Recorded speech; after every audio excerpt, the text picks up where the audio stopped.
fantasy. Whispers, stories came tonight.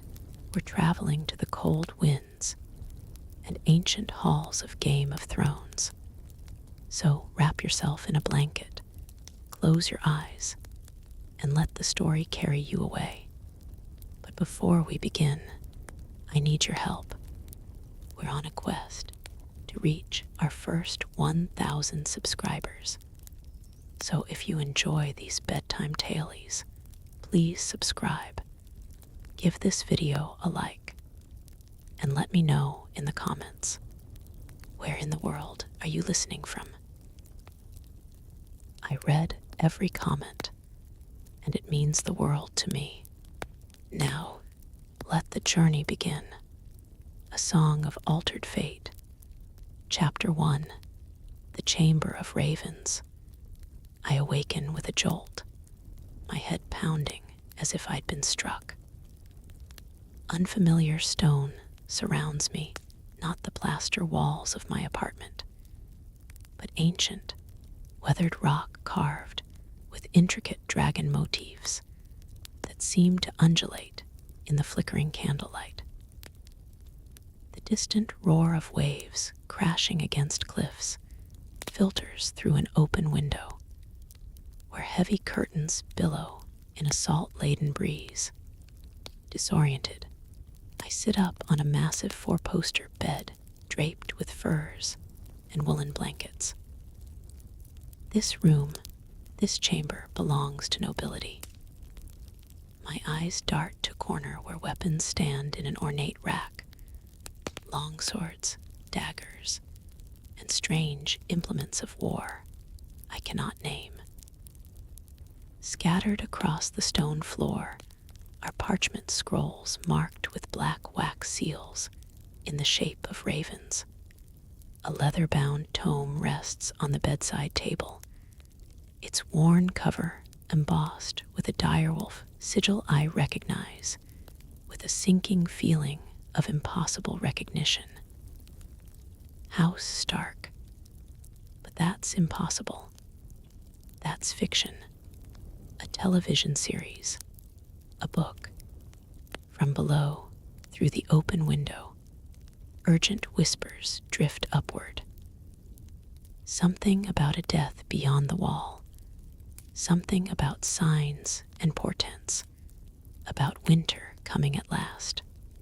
When I turn my head, I notice the mirror for the first time, an ancient thing of polished bronze, framed with symbols I somehow know to be Valyrian, though I've never studied such a language. But what freezes my blood are the two figures reflected there, standing at the chamber door. A young woman, small but dangerous, with dark hair and piercing eyes. Beside her, a somber young man with black curls and a bearing that speaks of reluctant nobility. Both armed, she with a slender blade, he with a broadsword. Both regarding me with narrowed, suspicious eyes. "Who are you?" the young man demands in a northern accent that confirms my impossible suspicion. "And why are you in our family's chambers?" Jon Snow. And beside him, Arya Stark. Characters from fiction, standing before me in flesh and blood. Before I can stammer a response, Arya advances, the tip of her sword, needle raised toward my throat. "You appeared out of nowhere. The guards saw nothing. Speak quickly before I decide you're a faceless man come to kill what remains of my family." I don't know how I got here. I manage, my voice hoarse. "This isn't possible. You're not real. You're characters from..." "Characters," Jon interrupts, stepping forward. "What madness is this?" I swallow hard. "Where I come from, you're part of a story. Game of Thrones. A song of ice and fire. Books written by George R.R. Martin, a television series that millions watched. Their expressions darken simultaneously. Another prophecy, John mutters. Arya's sword doesn't waver. Or Cersei's spies spreading new lies. No, I insist. I know things. Ned Stark was executed by Joffrey. You, I point to Jon, were Lord Commander of the Night's Watch. You, I turn to Arya, trained with the faceless men in Bravos. The sword at my throat presses harder. Anyone might know those things, Arya hisses. You have a sword called Longclaw, Valyrian steel, with a wolf pommel that Lord Commander Mormont gave you, I tell Jon. Arya, you have a list of people you intend to kill. You recite their names before you sleep. Something flickers in their eyes, not recognition, but uncertainty. Jon raises a hand, signaling Arya to lower her weapon, though she does so with clear reluctance. What you say sounds like madness, Jon says slowly, but these are mad times. What you know, it's wrong. Wrong, I echo. Distorted, Arya clarifies, her eyes never leaving mine. Like a reflection in troubled water. You know pieces, but they're twisted. Someone has been feeding your world lies about ours. Jon nods grimly. Whatever stories you think you know, the truth is darker. Winter has been coming for thousands of years, and what walks beyond the wall now is older than the first men. A cold draft sweeps through the chamber, causing the candles to flicker. Outside, a raven caws. 3 nights ago, Arya continues, a village beyond the wall was found empty. Not destroyed, empty. No bodies, no blood. Just silence and strange markings carved into heart trees. And one survivor, a wildling girl who speaks only in riddles now about the ancient one who wakes. Jon moves to the window, looking out toward the north with troubled eyes.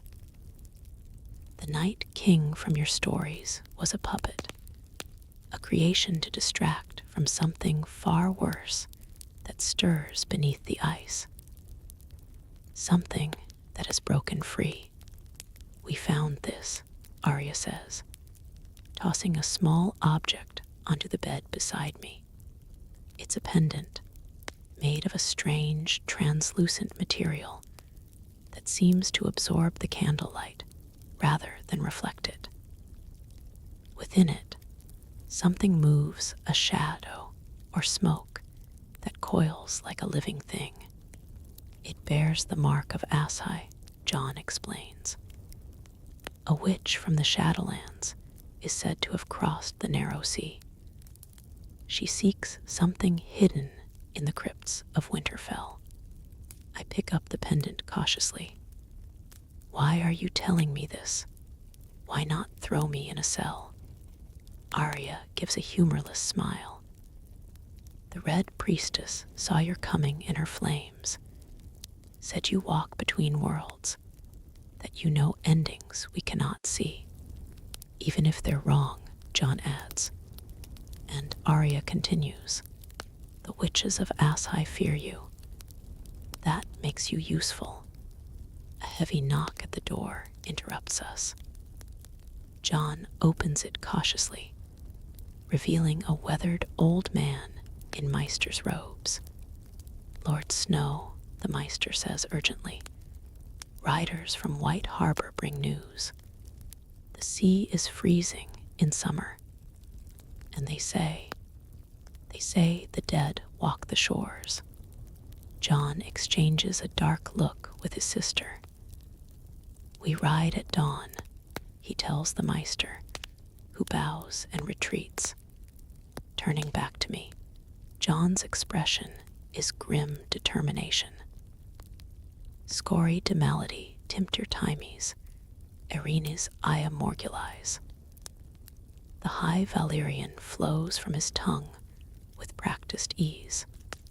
When darkness gathers, a man must die, Arya translates, studying my reaction. The pendant grows cold in my palm. Outside, the ravens call more urgently.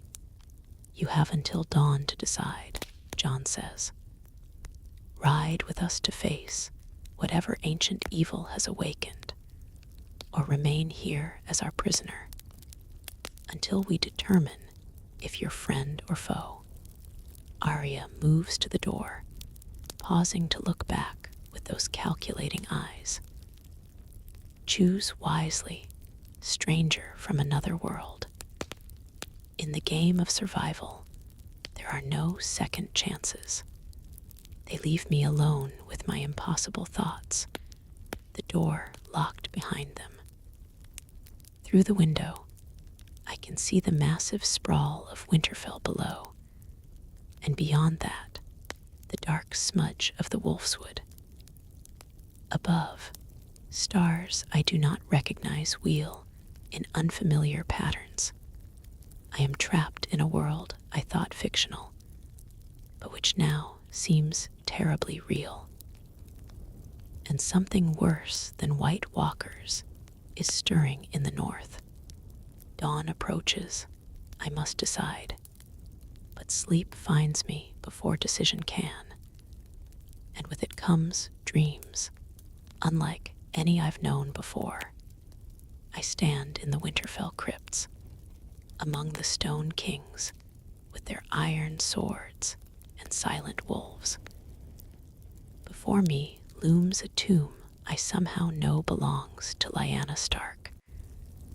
But instead of lying in repose, her stone form is sitting upright, eyes open and fixed on mine. The story was changed. The statue speaks with a voice of grinding stone. What was written was not what happened. What was shown was not what is. I don't understand, I tell the statue. The witch from Asshai broke the weave of fate, Lyanna's stone lips reply. She reached across the void between worlds and planted false visions in the mind of your storyteller. But some truths cannot be hidden. She points to a dark alcove I hadn't noticed before. Within it stands a pedestal, and upon that pedestal rests a dagger of unusual design, rippling steel with a dragonbone hilt. That which divides worlds can mend them, the statue intones. Find the weaver, restore the pattern, or all worlds will unravel. I reach for the dagger, but as my fingers touch the hilt, the dream shifts. I stand atop the wall now, but it's different, taller, more ancient, glowing with runes that pulse with blue light. Below, an endless sea of darkness moves like a living thing, punctuated by pairs of blue stars that I realize with horror are eyes. Beside me stands a figure robed in red, not Melisandre, but someone older, with eyes like burning coals. They come, she whispers, not for conquest, but for completion. The other seeks its missing half, torn away at the dawn of days. What other, I ask, but she only points to the horizon, where a massive shape blots out the stars, something with wings that span the sky from east to west. Ice and fire, she says, not enemies, but sundered twins. If they unite, all worlds become one again. All stories end. The dream shifts once more. Now I kneel in a godswood I don't recognize, before a heart tree larger than any described in the books. Its face is not one of pain, but of terrible knowledge. Its bloody tears frozen on bark white as bone. Three-eyed raven, I whisper, though I don't know why. The carved eyes bleed fresh red sap. That title belongs to no one now, a voice replies from the rustling leaves. The last greenseer is gone. The song is broken. What song? The song of ice and fire. The harmony that keeps the worlds apart. A wind rises, and with it come whispers from the leaves, fragments of conversations, prophecies, promises made and broken. I catch glimpses of faces. End stark kneeling before an executioner who is not ill in pain. Daenerys Targaryen not burning, but freezing. Her skin turning to blue crystal. Cersei Lannister wearing robes of shadow, her eyes glowing with unnatural light. These are not my memories, the tree whispers. These are the true things, hidden by the weaver of lies. Find the witch of Asshai. Unmake her spell. Restore the true pattern before the Ancient One breaks the wall between worlds. I wake with a gasp as the first gray light of dawn filters through the window. The decision that seemed so difficult before now feels inevitable. Whatever is happening here reaches beyond this world to my own. I cannot remain a prisoner. I must ride with Jon and Arya. As if summoned by my thoughts, the door opens. Jon stands there, already dressed for travel, his face betraying nothing of his thoughts. I'm coming with you, I say before he can speak. A slight nod is his only acknowledgement. Take these, he says, placing a bundle on the bed. Northern clothes. The cold beyond the wall bites deeper than you can imagine. As I dress, the weight of my dream presses upon me. Jon, I begin cautiously, what do you know of a witch from Asshai? Someone who can change stories. His expression darkens. The wildling girl spoke of her, called her the weaver of souls. He hesitates. Why? I had dreams, I admit. About a dagger in the crypts, about the wall, about a heart tree that spoke of broken songs. Jon's hand moves unconsciously to the pommel of Longclaw. Green dreams, he murmurs, like Bran had. A shadow crosses his face at the mention of his brother. Whatever brought you here, it seems the old gods have noticed. The dreams mentioned a three-eyed raven. Do not speak that title, Jon cuts me off sharply. Not here, not now. Those powers have been corrupted. Before I can press further, Arya appears behind her brother, her slim form now clad in boiled leather and furs. At her hip hangs needle, and several other weapons are visible on her person. The horses are ready, she announces. Tormund awaits us at the Hunter's Gate with 20 free folk warriors. Jon nods.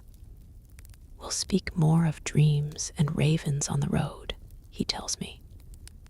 For now, know this, the North remembers the true history, even when others forget.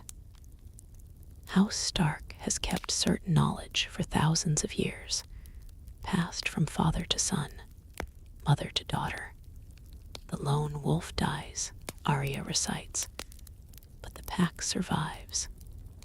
We are the guardians of the true story, and if your coming was foretold, perhaps you are meant to help us preserve it.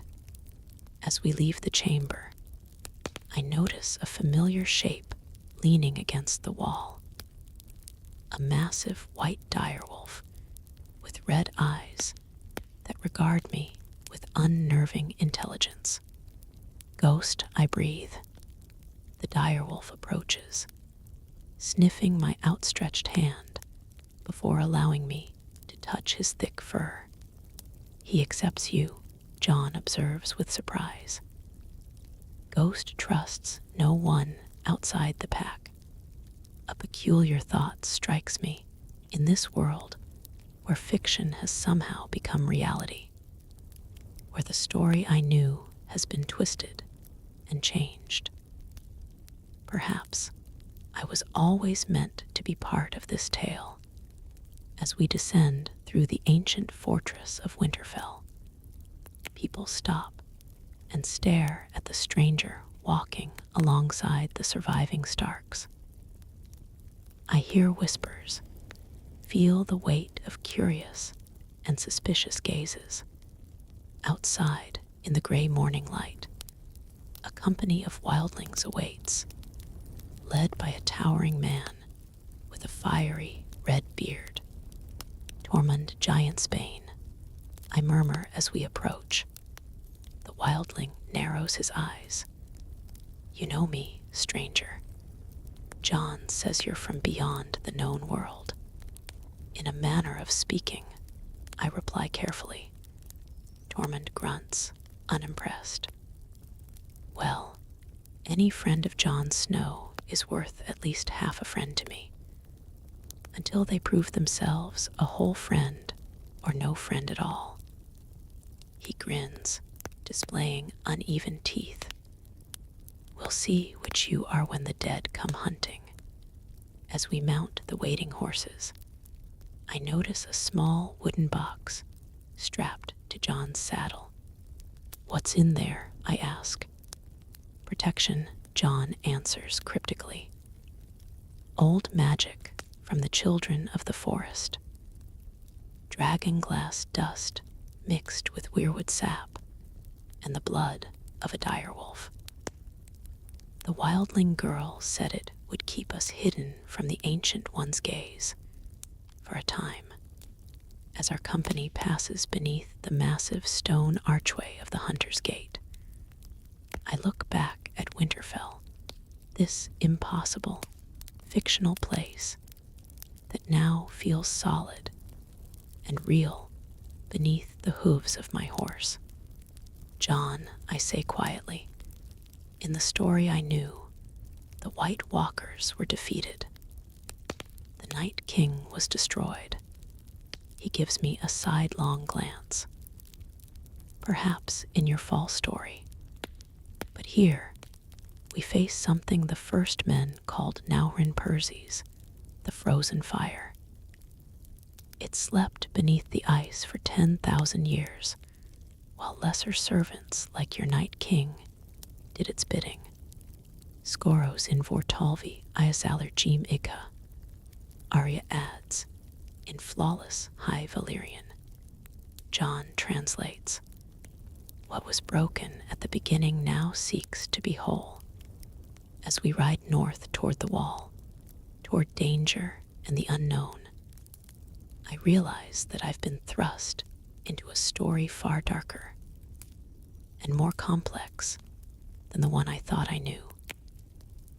The weight of the pendant I took from my room, the strange, shadow-filled object Arya had tossed onto my bed, seems to grow heavier against my chest with each passing mile.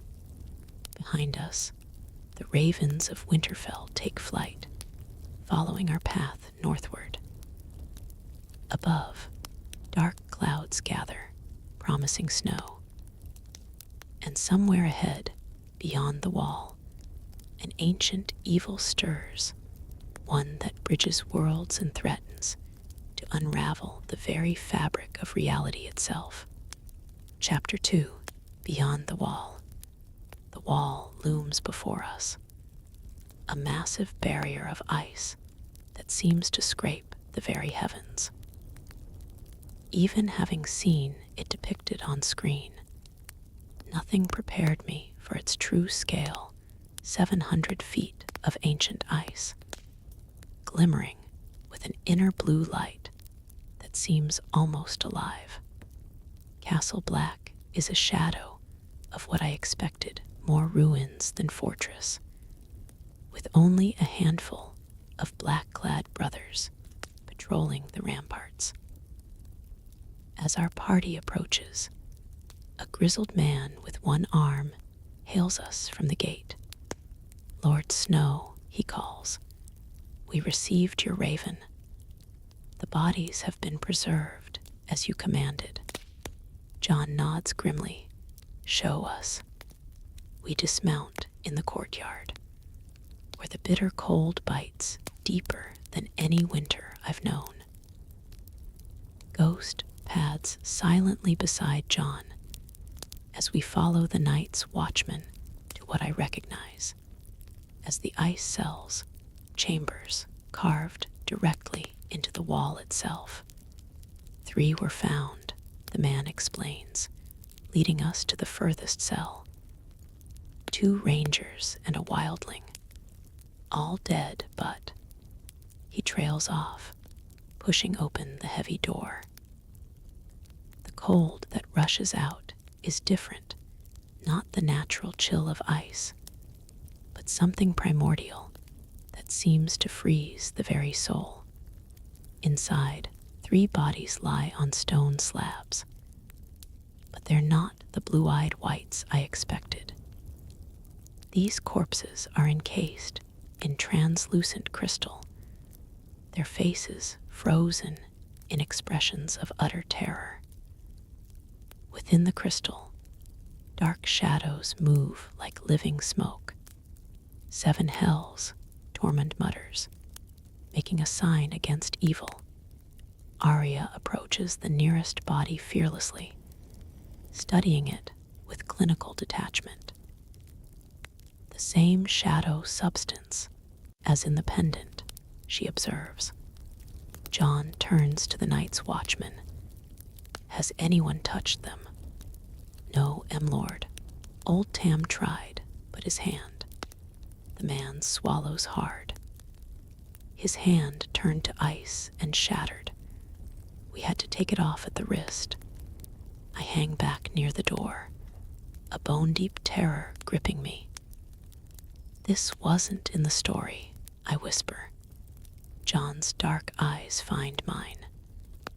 "No, because the true threat was hidden from your world." He approaches the bodies, drawing Longclaw.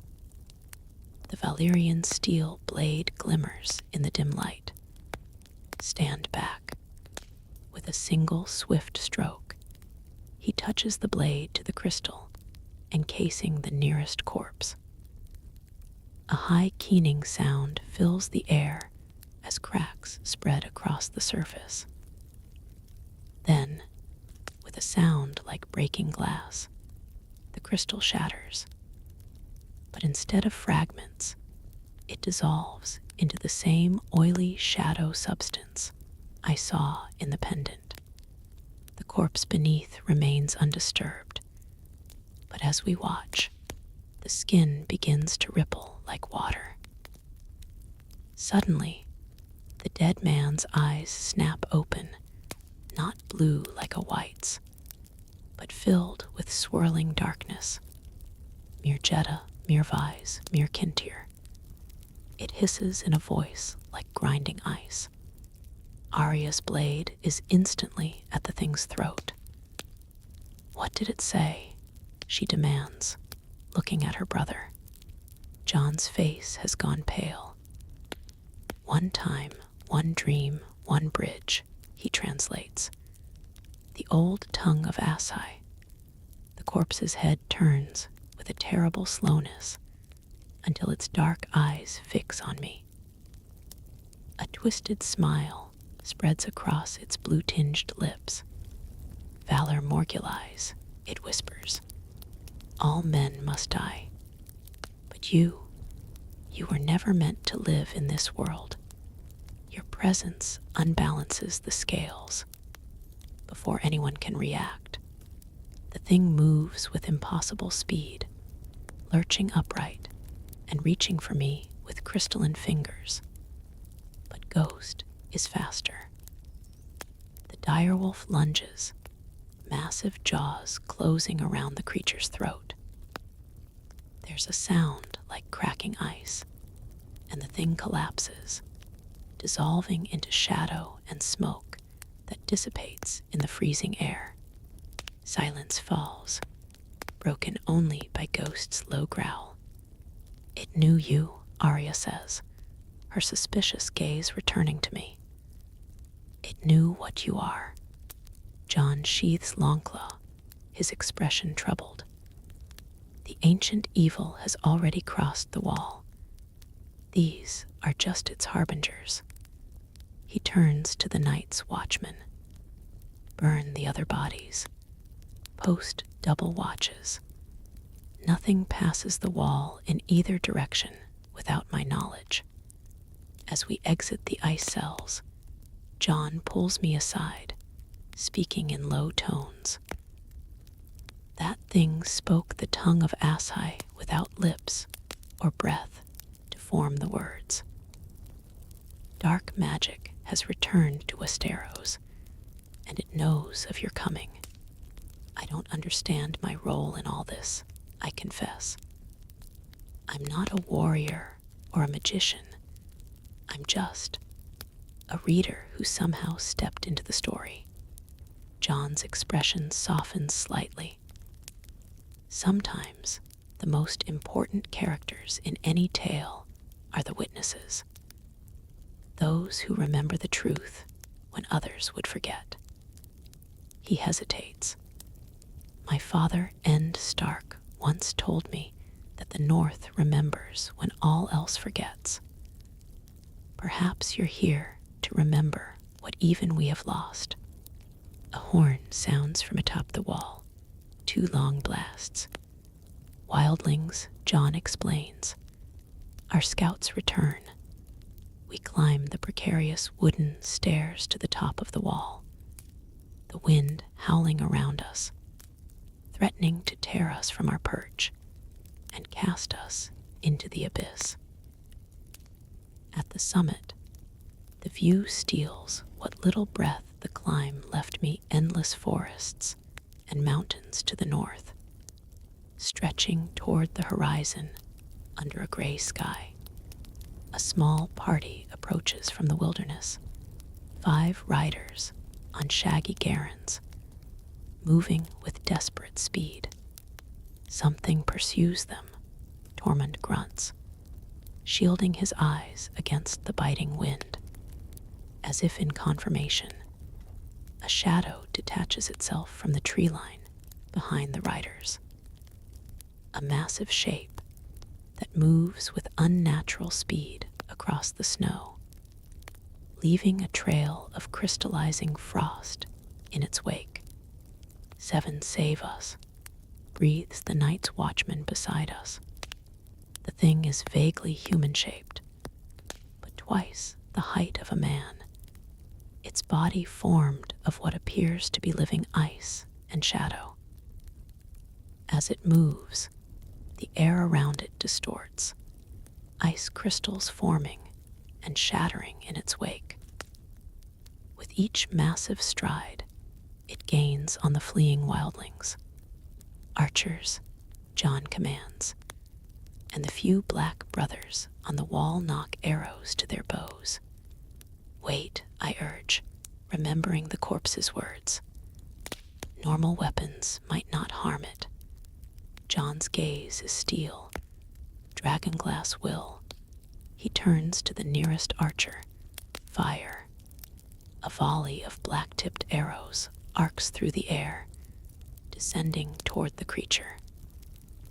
Most miss, but 2 find their mark, embedding in the thing's crystalline back. The effect is immediate and terrible. The creature rears up, a sound like shattering glaciers tearing from its throat. But instead of falling, it grows, the arrows seeming to feed its form rather than damage it. It turns its face toward the wall toward us, and even at this distance, I can feel the ancient malevolence in its gaze. Then it changes direction, abandoning the wildlings and moving with purpose toward the wall. "Open the gate," John commands. "Get those riders inside." The massive iron-bound gates of Castle Blackgrown open just enough to admit the wildling scouts, then slam shut again. From our vantage point, we watch as the ice creature approaches the wall, stopping just beyond bowshot. It raises a crystalline hand, placing it against the ancient ice. Immediately, frost patterns spread outward from its touch, racing up the wall's surface like living things. "It's testing the barriers," John murmurs. The old spells woven into the ice. The creature stands motionless for a long moment, then withdraws its hand. Without a backward glance, it turns and glides back into the waiting forest. "What in the name of the old gods was that?" demands the one-armed watchman. "A harbinger," John replies grimly. "We need to speak with the wildling scouts." Now, we descend to find the wildlings in the common hall, huddled around a roaring fire, their faces haggard with fear and exhaustion. One of them, a woman with fiery red hair that reminds me of Ygritte, rises as we enter. Morna, Tormund greets her with clear respect. "You've seen it, then?" The wildling woman nods, her eyes haunted. "The white shadows have returned. They rise from the frost fangs, from the caves beneath the ice where the children once worked their magics." She sees me, her eyes narrowing. "You've brought a southerner into this." "I'm not from the south," I say before John can answer. "I'm from elsewhere." Morna approaches me, studying my face with disconcerting intensity. She reaches out, touching the pendant that hangs at my throat, the shadow-filled crystal Arya gave me. Her expression changes to one of wonder. "You bear the sightstone," she whispers. "The legends speak of a stranger from beyond the known world who would carry the Eye of Shadows." The other wildlings murmur, some making signs against evil, others leaning forward with newfound interest. "What legends?" John demands. "Speak plainly, Morna." The wildling woman returns to the fire, gesturing for us to join her. As we sit, she casts a handful of dried herbs into the flames, filling the air with a sharp, piney scent.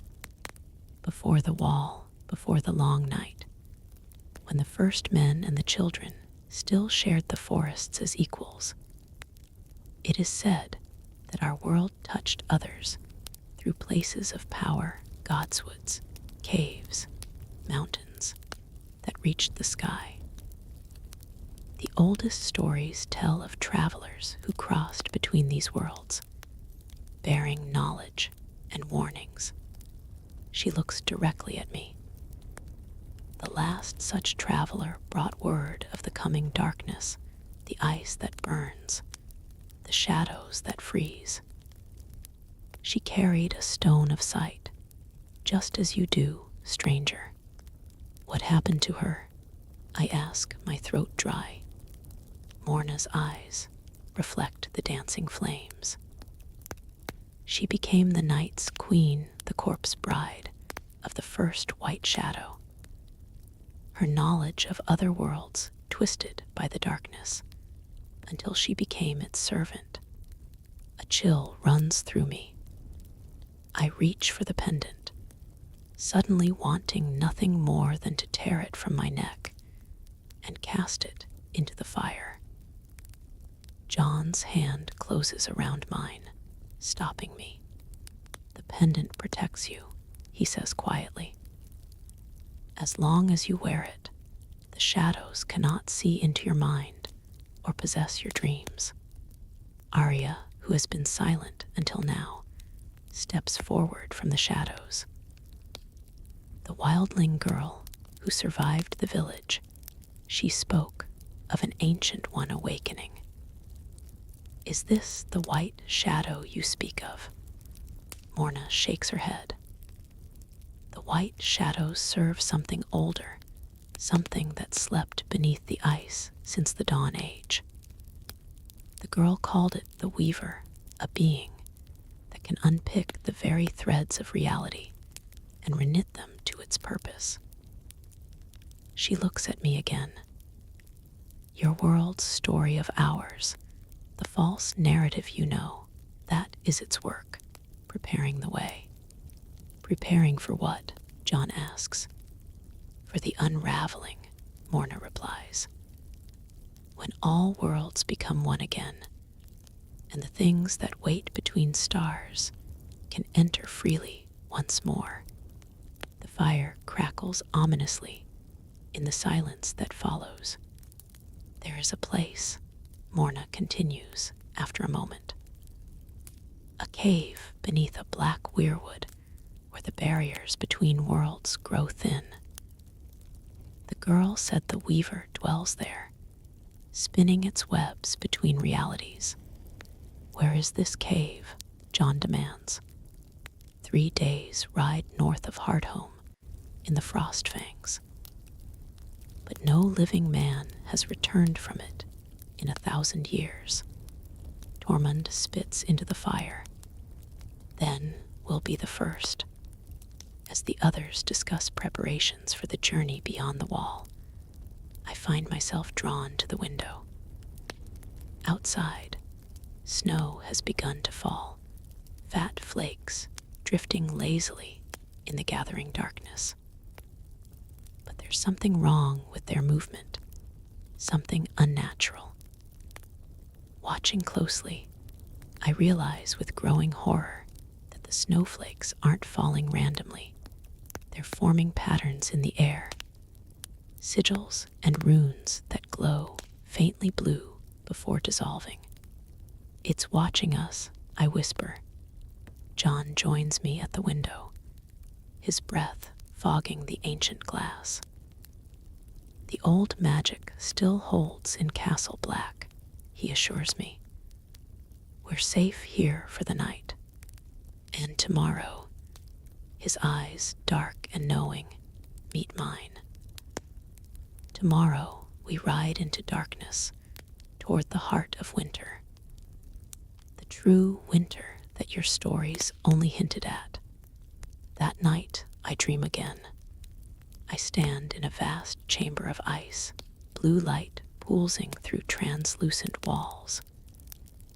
Before me is a loom of impossible size, its frame made of weirwood bone, its shuttles carved from dragonglass. And on the loom, a tapestry of worlds, countless threads intertwining, separating, rejoining. A figure works the loom, neither man nor woman, but something other, its form constantly shifting. Sometimes it appears as an ancient crone, sometimes as a beautiful youth, sometimes as a creature of living ice. "See how thin the barriers have grown," the Weaver speaks, its voice neither male nor female, neither young nor old. "See how easily I might break them." It gestures, and I see my own world reflected in the tapestry, modern cities, familiar faces, all connected by the thinnest of threads to the world of Westeros. Once all was one, the weaver continues. All stories flowed together in a single great river of being.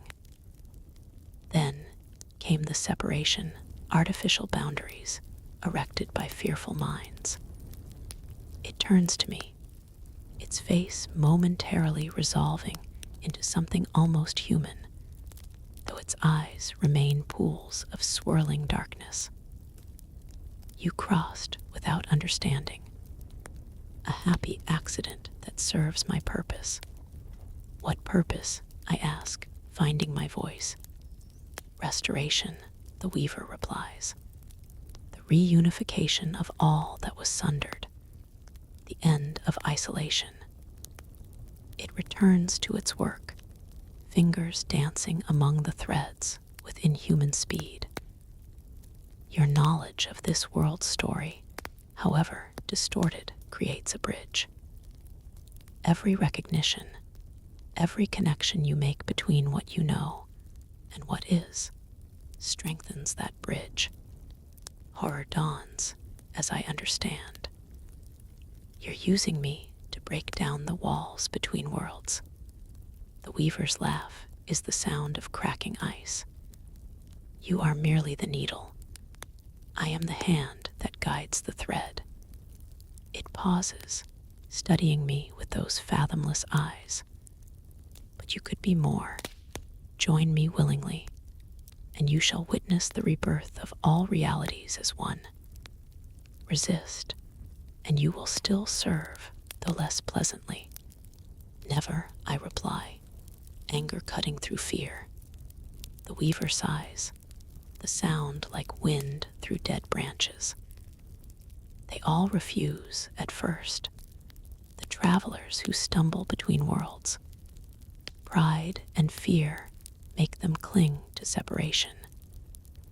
It returns to its weaving, but in the end, all serve the pattern. The dream shifts, and suddenly, I'm no longer in the ice chamber, but standing atop the wall. Beside me is not the weaver, but a young man with solemn eyes and a face that reminds me of Jon. Bran Stark, I realize. He shakes his head. Not anymore. Bran died in the cave of the three-eyed raven. What wears his skin now is neither Bran nor raven, but something caught between, a fragment of consciousness trying to remember its purpose. Are you real, I ask, or just part of my dream? Both, not Bran replies.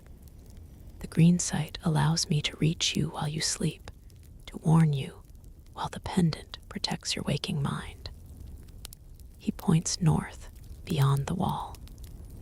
The weaver lies. It doesn't seek restoration, but consumption. It is one of the great others, ancient enemies of all living things. How do I stop it? You can't, he says simply. Not alone. But I've hidden something in the crypts of Winterfell that might help. A dagger forged in dragon's breath and quenched in weirwood sap. It can cut between worlds, severing the threads the weaver spins. We're traveling north, I tell him, away from Winterfell. Not Bran's face remains impassive.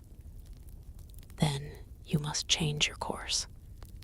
The cave Morna speaks of is a trap. The weaver isn't there, it's here, much closer than you think. It has been manipulating events, positioning pieces on the board. Where is it, I demand? But not Bran is already fatting, the dream dissolving around us. Trust no one whose face you knew from your world's story. His voice echoes as darkness claims me. The weaver wears many masks. I wake with a gasp to find Arya standing over me, needle drawn and pressed against my throat. "You are speaking in your sleep," she says coldly, "in the tongue of Asai," the same words the corpse spoke. Behind her, Jon and Tormund stand in the doorway, their faces grim in the light of a single torch. "The pendant," Jon says. "Let me see it." With trembling fingers, I lift the crystal from beneath my shirt. Instead of the swirling shadow it contained before, it now glows with a faint blue light. "It's changing," Arya observes, not removing her blade from my throat. "Responding to something. I saw the weaver," I tell them, choosing my words carefully with Arya's blade still against my skin. "In my dreams. It's using me somehow, using my knowledge of your world as a bridge." "And why should we believe you?" Arya demands. "How do we know you're not its agent?" "Because I also saw Bran," I reply. "Or something wearing his form. He warned me that the cave we seek is a trap, that the Weaver is much closer than we think." At the mention of their brother, both Stark siblings tense. Jon steps forward, gesturing for Arya to lower her weapon. "What else did this Bran tell you?" he asks. "That there's a dagger hidden in the Winterfell crypts. Something that can cut between worlds and sever the Weaver's threads." I meet Jon's gaze directly, and he said to trust no one whose face I recognized from my world story. A heavy silence falls. Around us, Castle Black creaks and groans as the wind rises outside. "That would include all of us," Tormund finally observes. Not very helpful advice. Jon's expression remains unreadable. "We can't return to Winterfell now. The journey would take weeks, and by then the dead will walk all of Westeros," Arya finishes.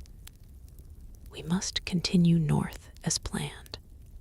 "And if it's a trap?" I ask. Jon's hand moves to Longclaw's pommel, a gesture I've come to recognize as his habitual response to uncertainty. "Then we spring it on our terms." He turns to Tormund. "Ready the men. We leave at first light."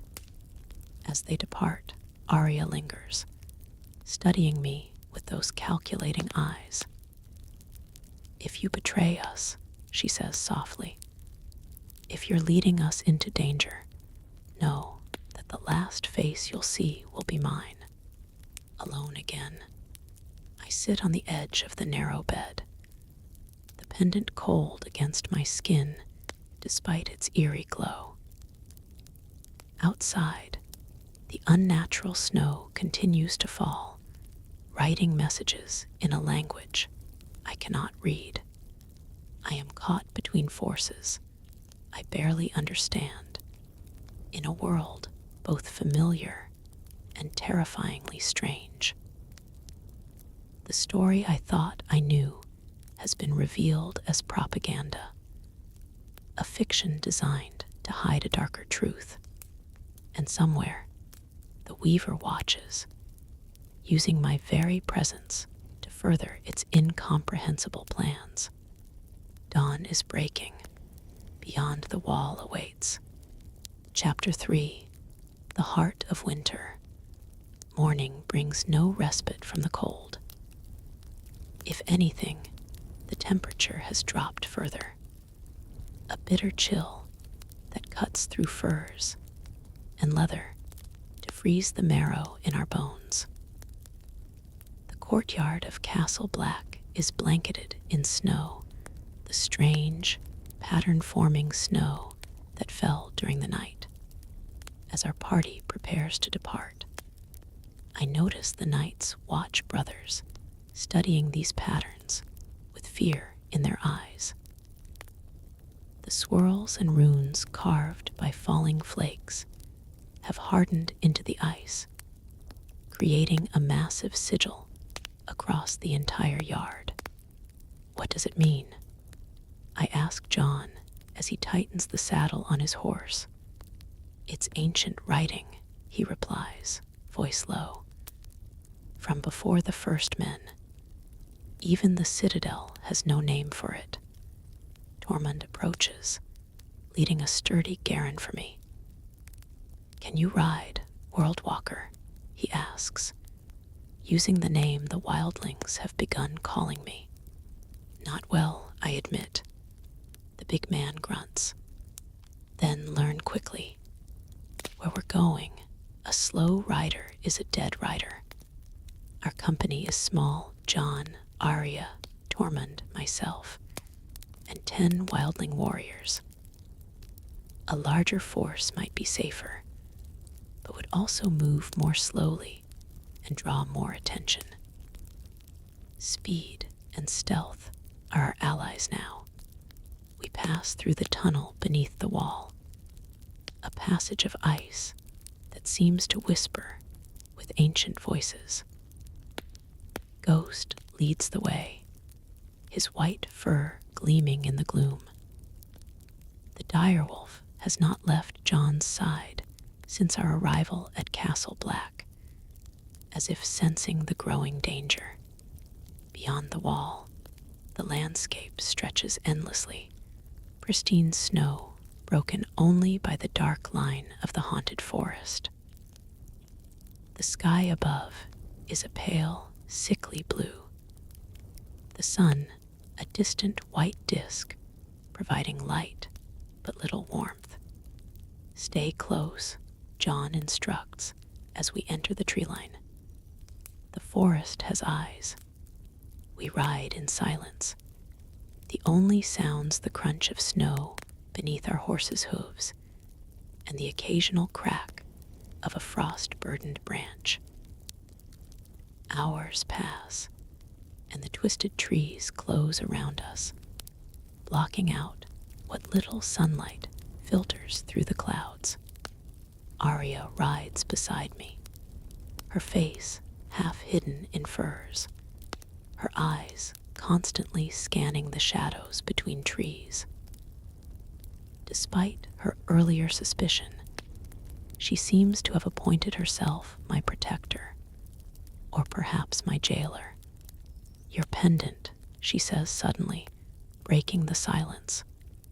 It's growing brighter. I look down to find the crystal glowing more intensely beneath my cloak, pulsing with a blue light that matches the rhythm of my heartbeat. Something approaches, John calls from the head of our column, drawing Longclaw. Ghost growls beside him, hackles raised. The forest has gone utterly still. No birds, no wind, no sound at all. Then we see them, patches of shadow that move independently of the trees, flowing across the snow like living ink. They surround us, dozens of them, circling our small party. Hold, John commands, as several wildlings knock arrows to their bows. Dragonglass will only make them stronger. The shadows continue their circling, drawing closer with each circuit.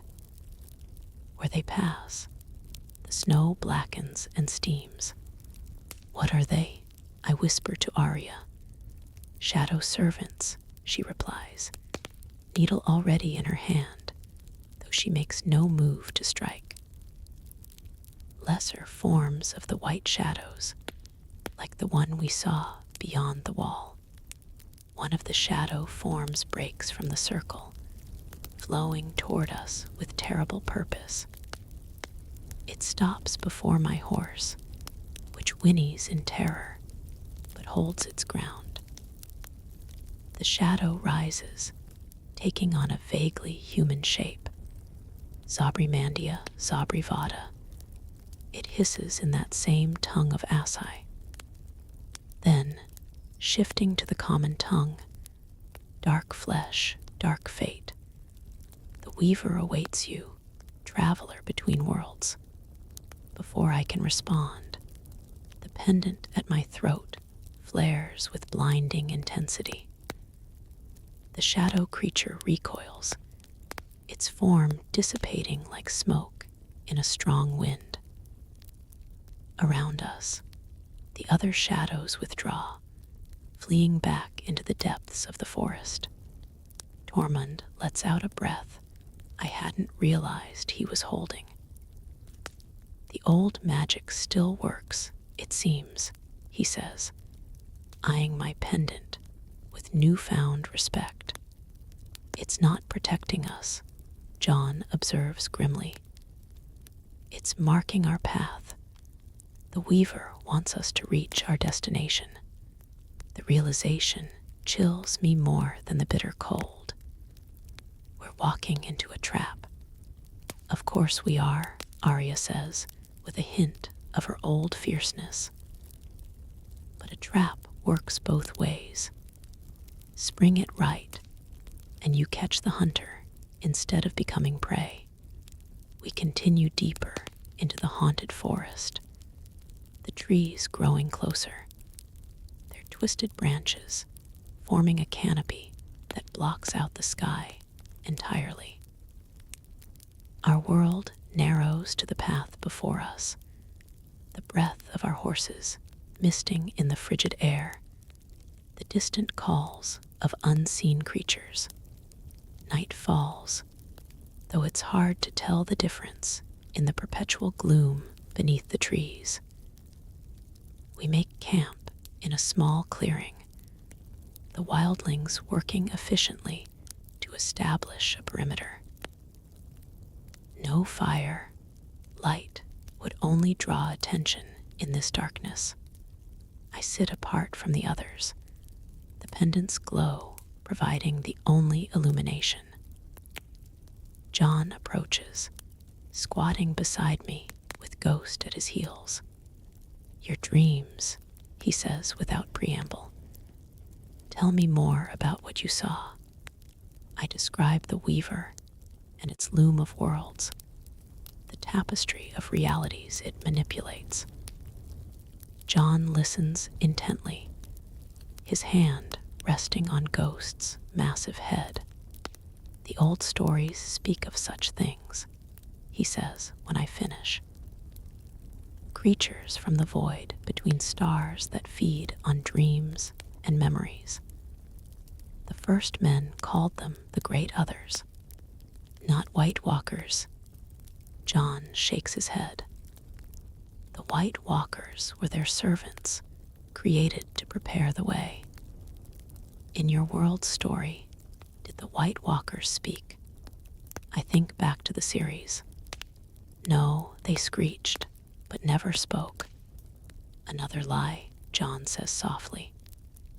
In truth, they were scholars once, men of great learning who sought forbidden knowledge.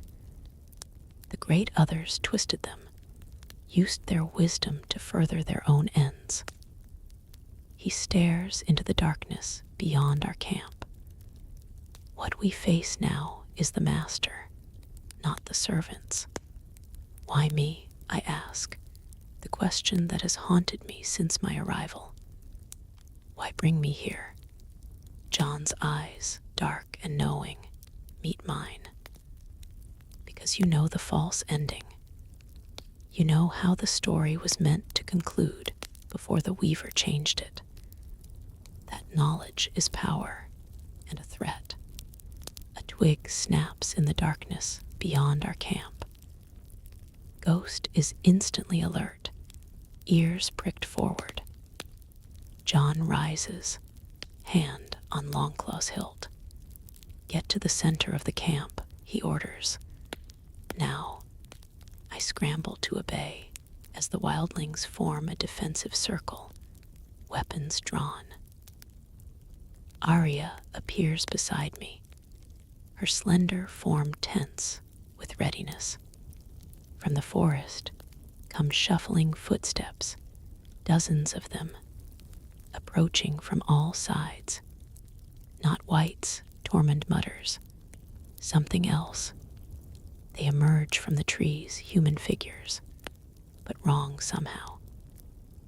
They walk upright, move with purpose, but their skin has the blue-white sheen of ice, and their eyes swirl with the same shadow substance I saw in the corpses at Castle Black. "The Taken," whispers one of the wildlings. The creatures stop at the edge of our clearing, forming a perfect circle around us. They make no move to attack, simply watching with those dark, swirling eyes. One steps forward, a woman, her features still recognizable despite the crystalline quality of her skin. With a jolt of recognition, I realize she wears the garb of a Night's Watch Ranger. Jon Snow, she speaks, her voice containing echoes of countless others. Last of the Starks to hold the true knowing. Jon's grip tightens on Longclaw. "What do you want?" "To offer terms," the woman replies. "The Weaver has watched your kind for millennia, waiting for the moment when the barriers grew thin enough to cross. That moment is now." She turns those terrible eyes to me. The traveler's arrival was the final sign. The unraveling has begun. "What terms?" Jon demands. "Join us," the woman says simply. "Accept the gift of the White Shadow. You and your companions will transcend death, become part of the pattern that will unite all worlds. And if we refuse," the woman's mouth twists in a parody of a smile, "then you will die here in the cold and dark, and your bodies will serve us anyway." She extends a crystalline hand toward Jon, but the choice to come willingly is offered only once. Ghost growls, a rumbling challenge that seems to unsettle the creatures surrounding us. The woman's eyes flick to the direwolf, then back to Jon. "The old powers fade," she says. "The children are gone. The dragons are dust. The magic of the first men weakens with each passing generation. Why cling to a dying world when you could help birth a new one?" Jon's response is to draw Longclaw in one fluid motion. The Valyrian steel blade seems to drink in the darkness, glowing with a faint blue light of its own. "The North remembers," Jon says, his voice carrying the weight of thousands of years of Stark tradition. "We are the watchers on the walls, the shields that guard the realms of men. We do not yield, not to winter, not to death, and certainly not to things that crawl from the spaces between stars." The woman's face hardens, the ice of her skin cracking slightly with the movement. "Then die as men," she hisses. As one, the circle of creatures surges forward. The battle erupts in chaos, steel against ice, human cries mingling with the inhuman shrieks of the Taken. I find myself at the center of the maelstrom, Arya, a whirling dervish of death beside me, needle flashing in the darkness.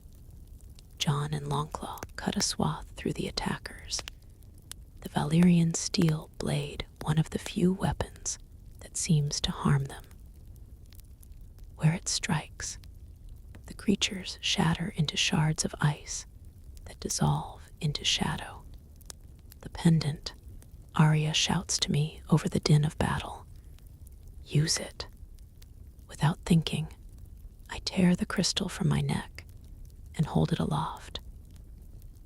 It pulses once, twice, then explodes with blinding blue light that washes over the clearing like a wave.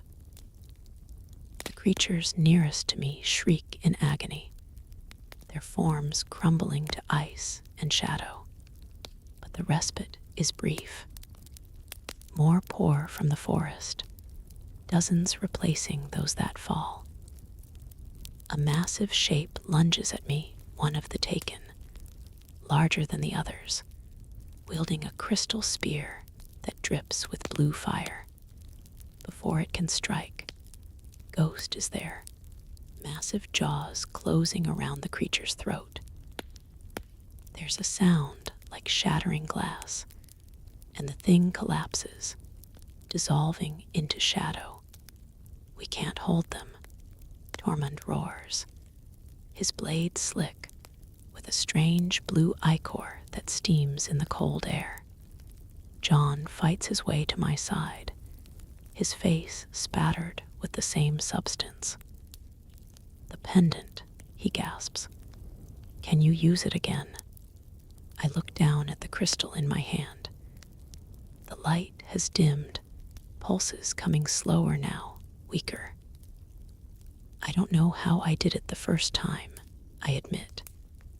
Around us, the wildlings are falling, overwhelmed by sheer numbers. The taken move with terrible coordination, targeting the weakest points in our defense. We need to retreat, Arya calls, appearing beside us with blood streaming from a cut above her eye. There are too many. Jon's expression is grim determination. No place to retreat to. We make our stand here, as if in answer to his words. A bone-chilling howl rises from the forest, not Ghost, but something larger, wilder. It's joined by another, then another, until the night is filled with the sound. The taken pause in their assault, heads turning toward the source of the howls. Tormund grins through his blood-matted beard. The brothers come. From the darkness between the trees, massive shapes emerge, direwolves, dozens of them, led by a she-wolf of enormous size. They fall upon the taken like a storm of teeth and claws, tearing through ice and shadow with savage efficiency. Nymeria, Arya breathes, recognizing her long-lost direwolf. The tide of battle turns in an instant. The taken, facing enemies they cannot overwhelm with numbers, begin to retreat, melting back into the forest. Within minutes, the clearing is ours again, though at terrible cost. Half the wildlings lie dead or wounded, their blood steaming in the snow. Nymeria approaches Arya cautiously, a hulking she-wolf with wild, knowing eyes. There's no joyful reunion. This is not a pet returning to its owner, but a wild creature acknowledging a kindred spirit. Arya extends a hand, and Nymeria sniffs it once before turning away, back to her pack. She came when we needed her most, Arya says softly. The bond remains, even after all this time. Jon kneels beside a fallen wildling, closing the man's staring eyes with a gentle touch. We can't stay here, he announces. The taken will return in greater numbers. Where do we go? I ask, the pendant still clutched in my trembling hand. Its light has dimmed to almost nothing. A faint pulse like a dying heartbeat. Jon looks to the direwolf pack, now prowling the perimeter of the clearing. They came for a reason. Perhaps they'll lead us to safety. As if understanding his words, Nymeria approaches, stopping before Jon with regal bearing. She turns, looking back over her shoulder with clear intent. She wants us to follow, Arya translates. We gather our surviving companions and what supplies we can salvage. The wounded are helped onto horses, the dead left where they fell. There's no time for proper burials, not with the taken likely regrouping in the darkness. The direwolf pack leads us deeper into the haunted forest, along paths no human has trod in centuries. Ghost and Nymeria run side by side at the front, their movements somehow coordinated, purposeful. After what feels like hours, we emerge into a hidden valley.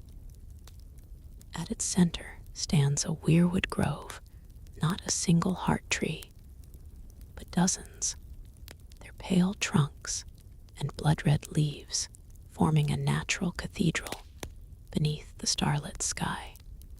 The silent grove, Tormund whispers with awe. I thought it only a legend. As we enter the circle of weirwoods, a profound peace descends. The howling wind that has pursued us ceases, replaced by an almost unnatural stillness.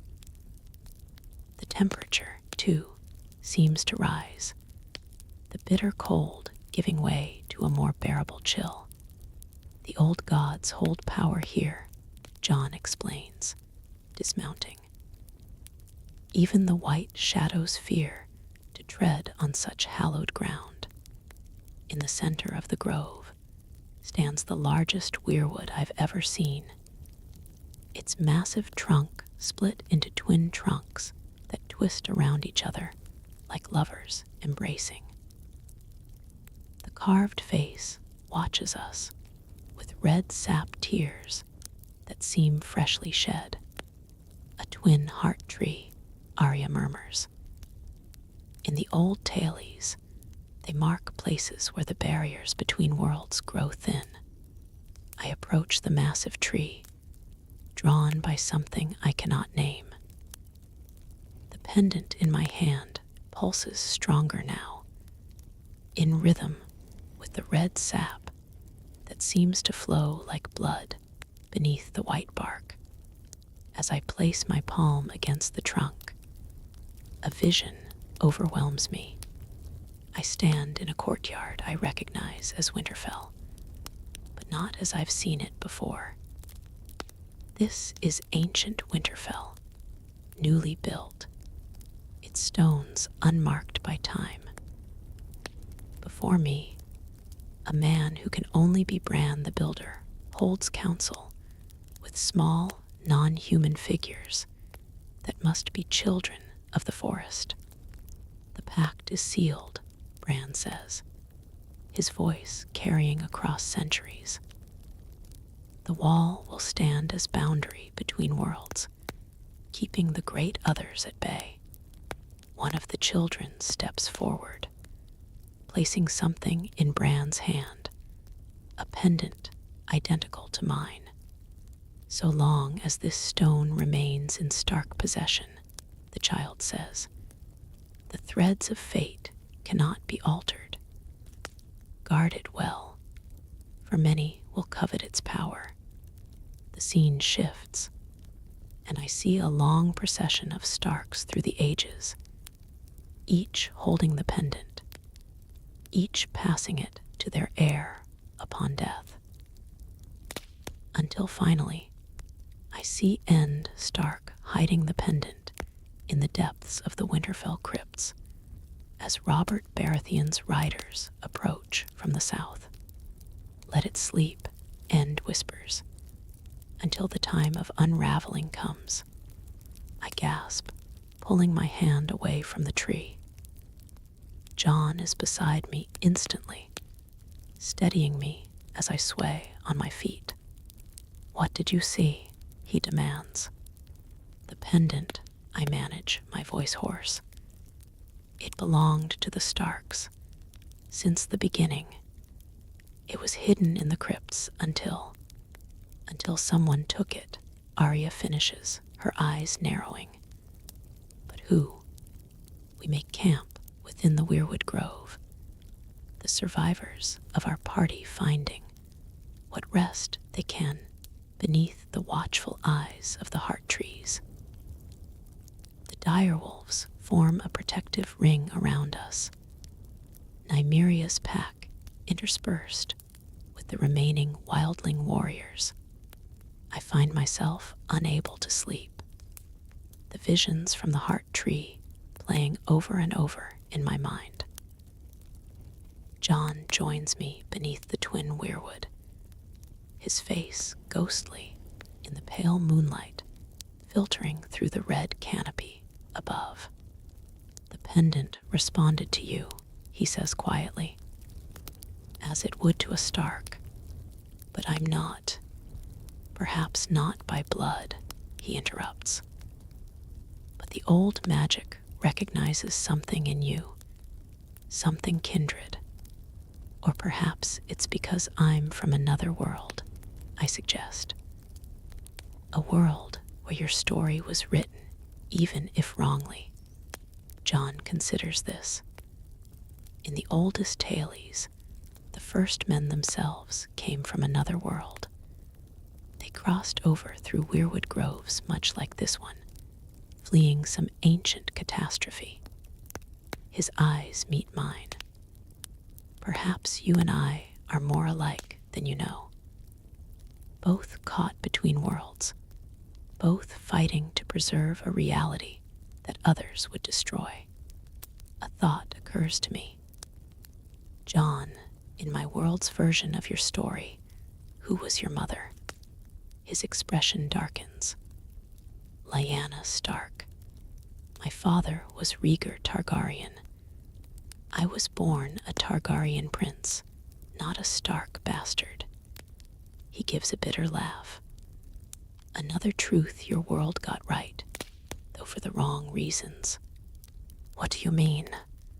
"In your story, what purpose did my parentage serve?" I think back to the series. "It established your claim to the Iron Throne, made you a rival to Daenerys." John nods.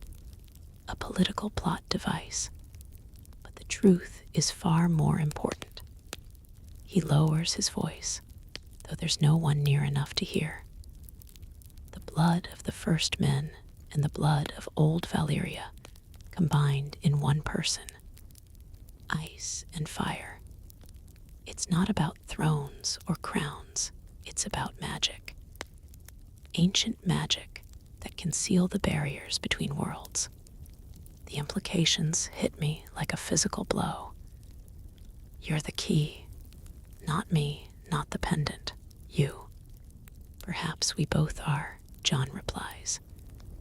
"The weaver seeks to unravel the walls between worlds. Only one with the blood of ice and fire can repair them. And only one who walks between worlds can guide the thread." Before I can respond, a commotion erupts at the edge of the grove. Tormund strides toward us, dragging a struggling figure. "Found this one watching from the trees," the wildling growls, throwing his captive to the ground before us. It's a woman, small and slight, dressed in red robes that seem impossibly vibrant against the snow. Her eyes, when she raises them to meet mine, burn with inner fire.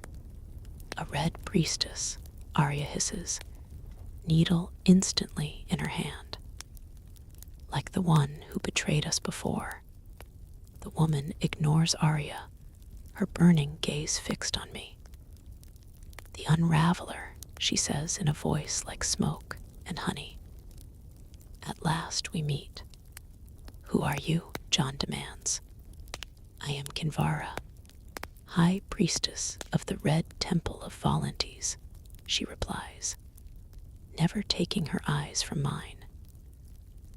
I have crossed half the known world to find the one who walks between stories. Why, I ask. Her smile is terrifying in its beauty and certainty. Because you will either save all worlds or destroy them. And I have seen both possibilities in the flames. Chapter 4, The Red Thread. Dawn breaks over the silent grove, pale light filtering through red leaves to cast the snow in shades of blood. The direwolves have vanished with the night, all except Ghost, who remains at Jon's side, and Nymeria, who watches from the tree line as if uncertain whether to stay or return to her wild pack. Kinvara sits cross-legged before a small fire that burns with unnatural brightness, flames dancing in patterns too deliberate to be random. The Red Priestess has not slept, has barely moved since her arrival. Her burning gaze shifts constantly between Jon, the pendant in my hand, and the twin heart tree at the center of the grove.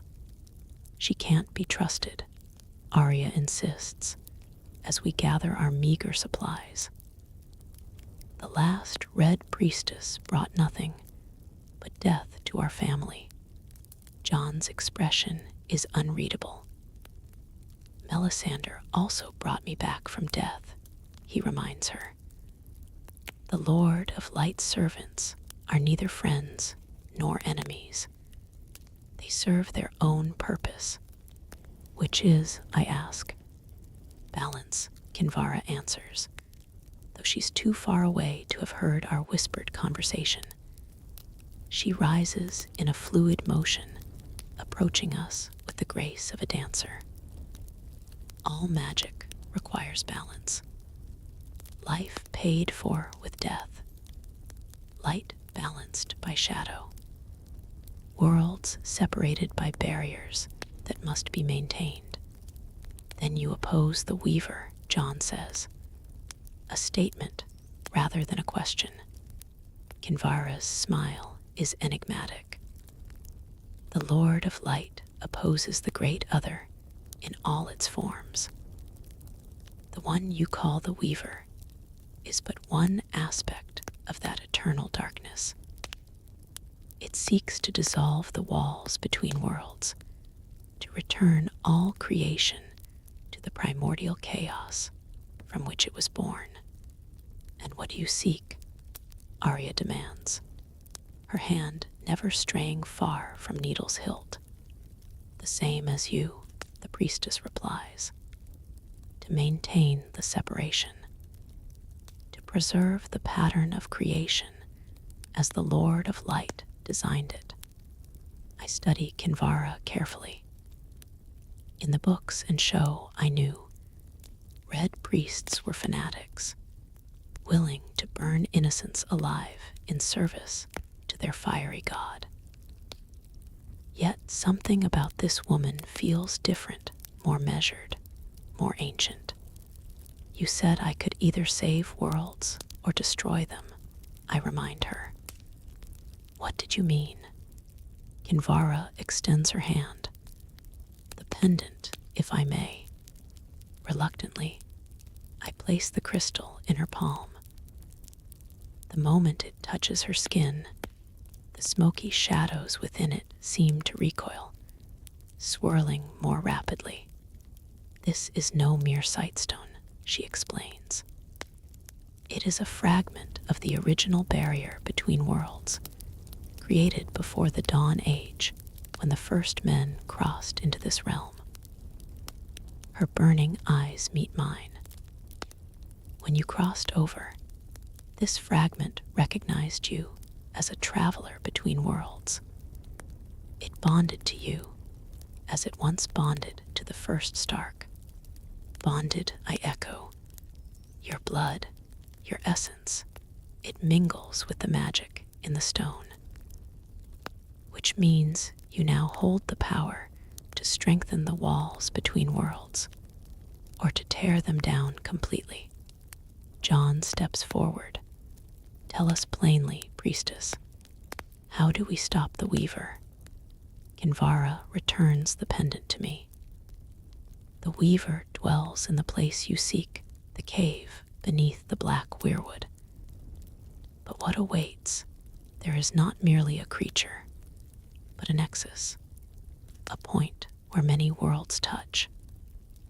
If the traveler uses the pendant at that nexus, with one of the blood of ice and fire to guide them, the barriers can be resealed. And if we fail, Arya asks, then all worlds collapse into one, Kinvara replies simply. The void between stars will empty, and the things that dwell there will enter reality. Everything you know, everything that exists in any world, will be consumed. A heavy silence falls over our group. The magnitude of what we face, what rests on our success or failure, is almost too vast to comprehend. The cave is still 3 days' ride north, Tormund says, breaking the silence. Through the worst of the haunted forest and into the Frostfangs. The Taken will be watching for us. They need not see you, Kinvara says. From within her robes, she produces a small pouch of red leather. Ash from the sacred fires of Arlor. Sprinkle it on your cloaks, and the servants of the Great Other will be blind to your passage for a time.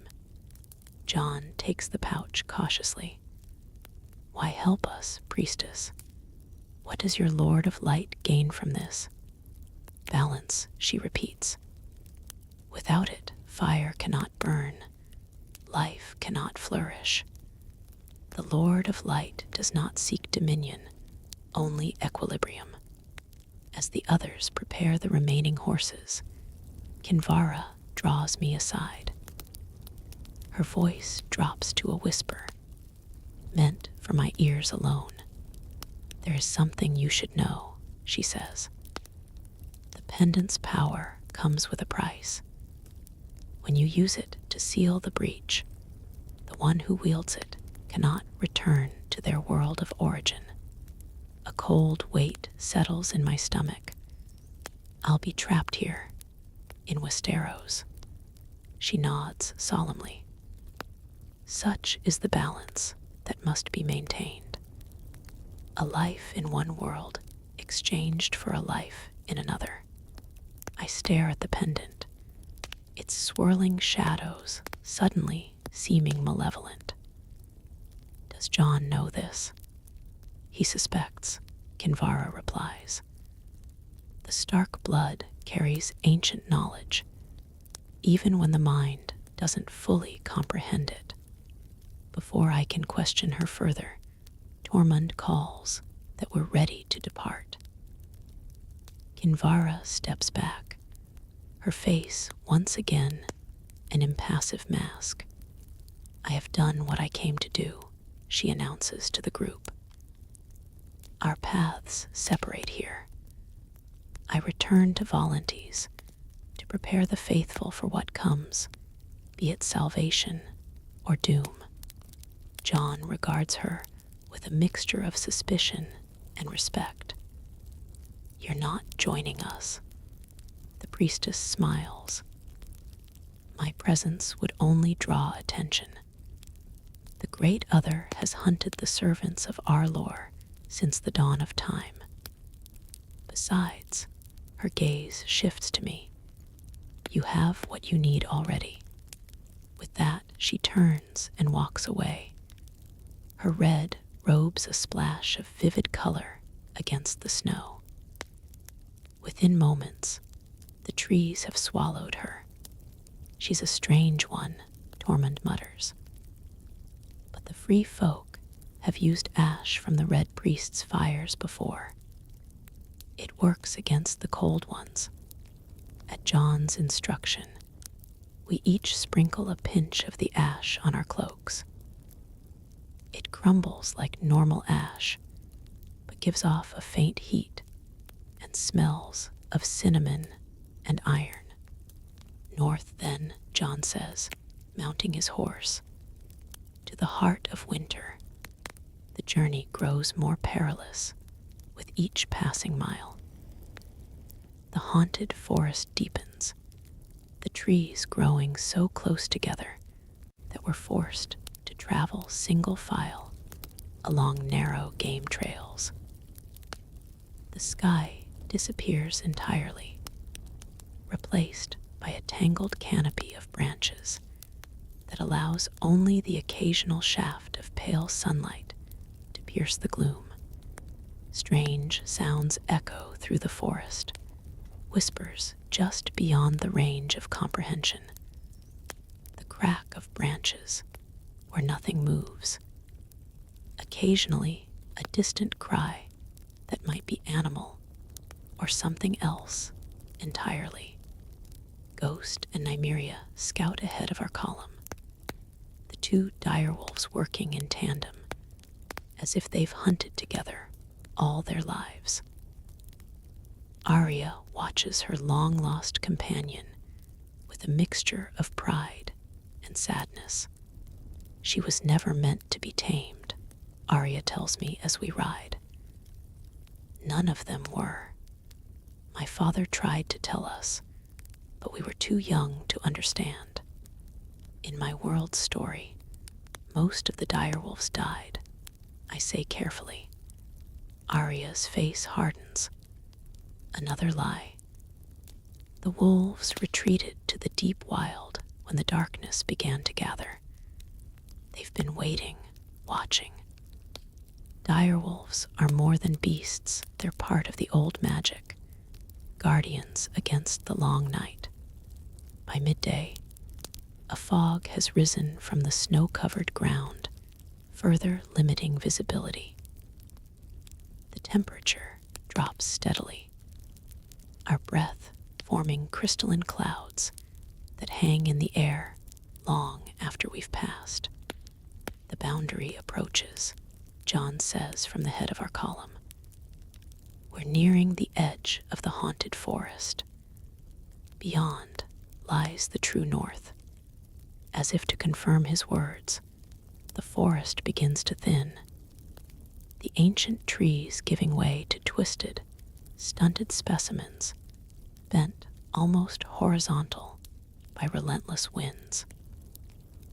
And through gaps in the thinning canopy, I catch glimpses of towering mountains, the frost fangs, their jagged peaks cutting the sky like teeth.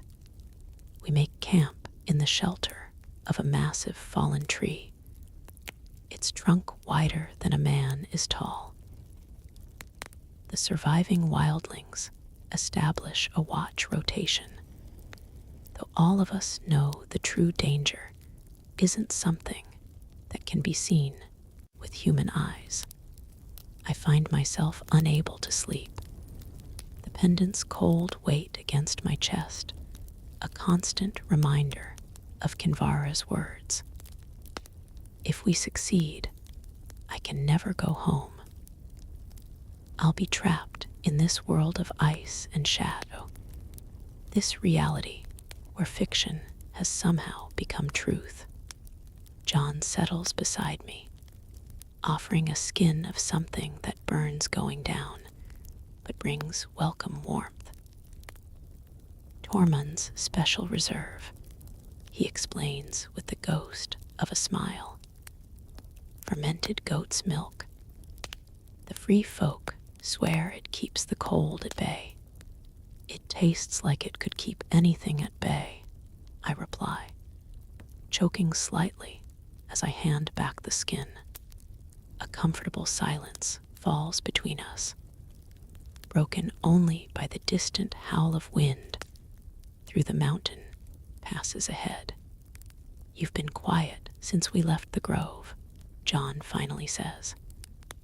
Since you spoke with the Red Priestess. I hesitate, then decide truth is the only currency worth trading in. She told me that if I use the pendant to seal the breach between worlds, I can never return to my own.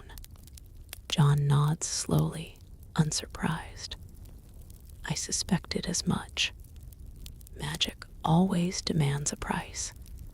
He studies me in the dim light. Does that change your resolve? I don't know, I admit. I had a life there, family, friends, and here I'm nothing. No one. You're not no one, Jon says firmly.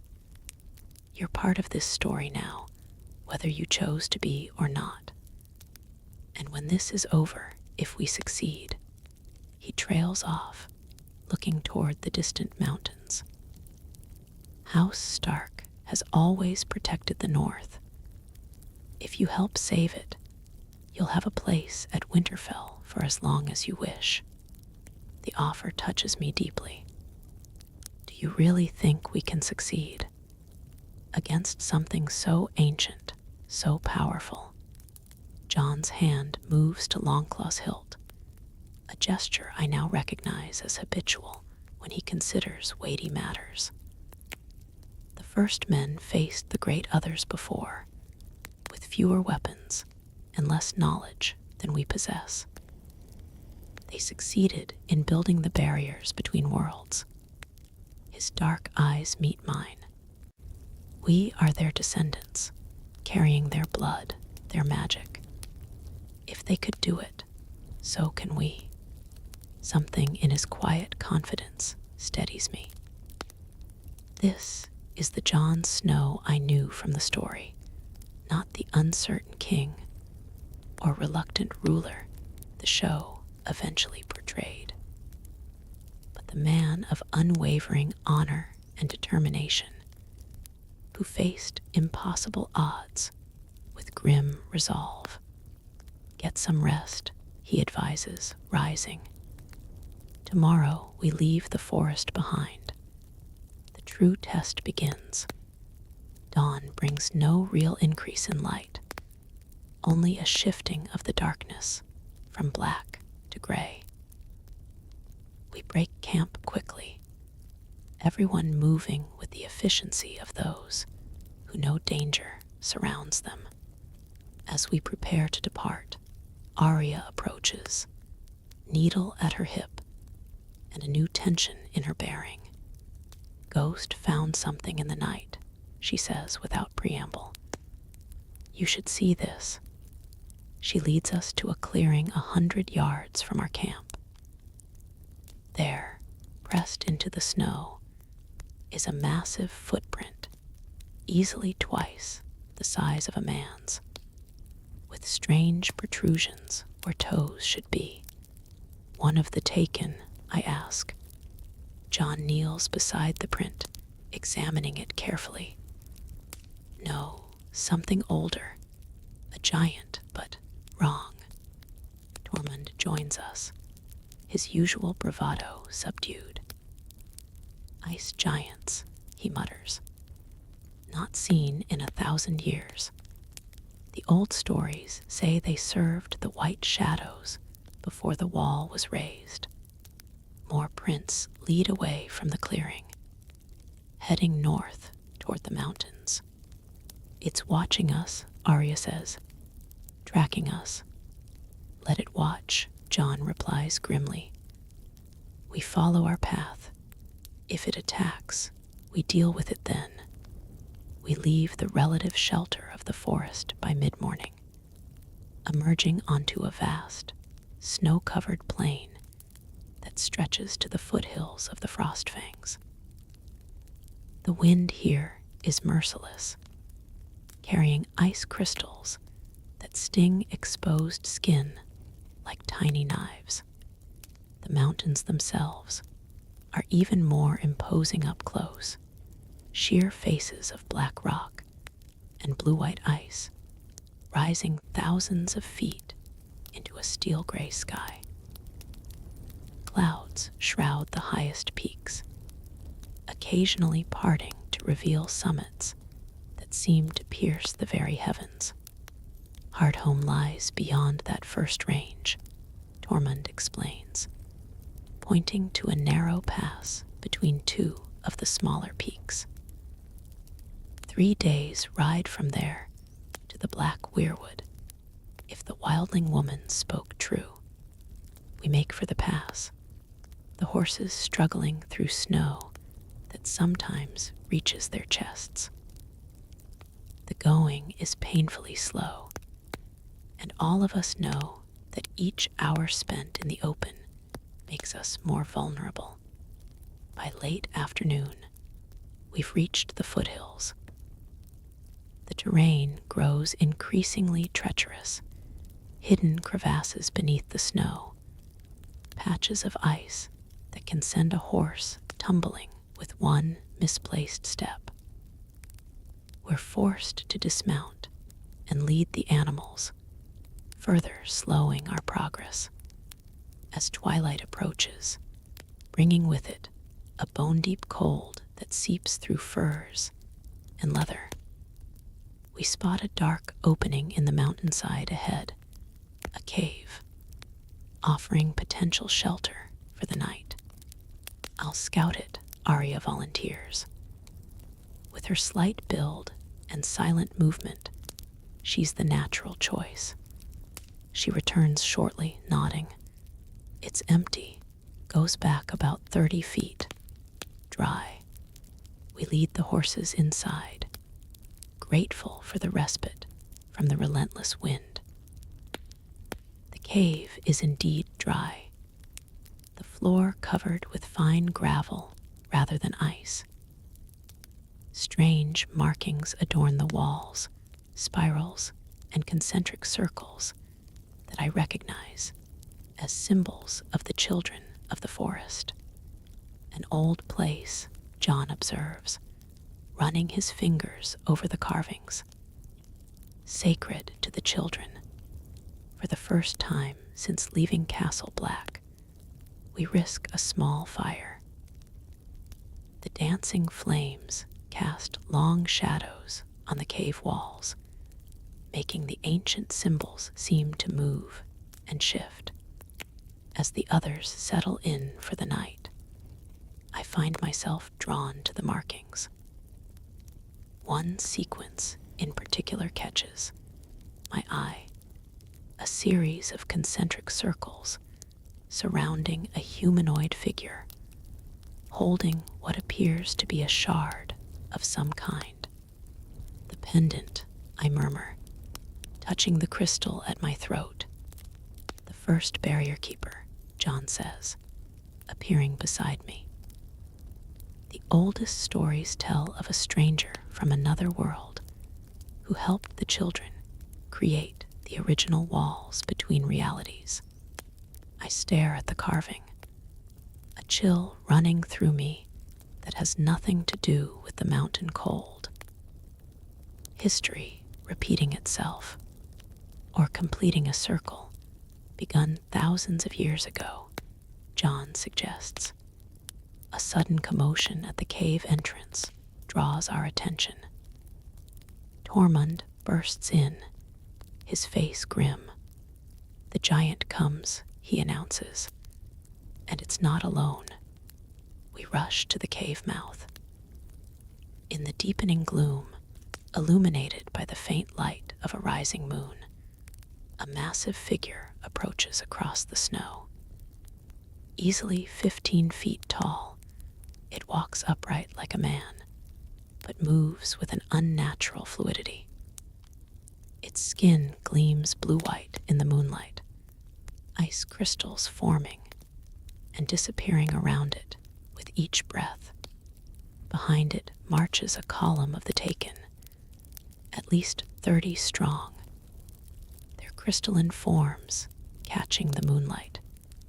"They've found us," Arya says needlessly, needle already in her hand.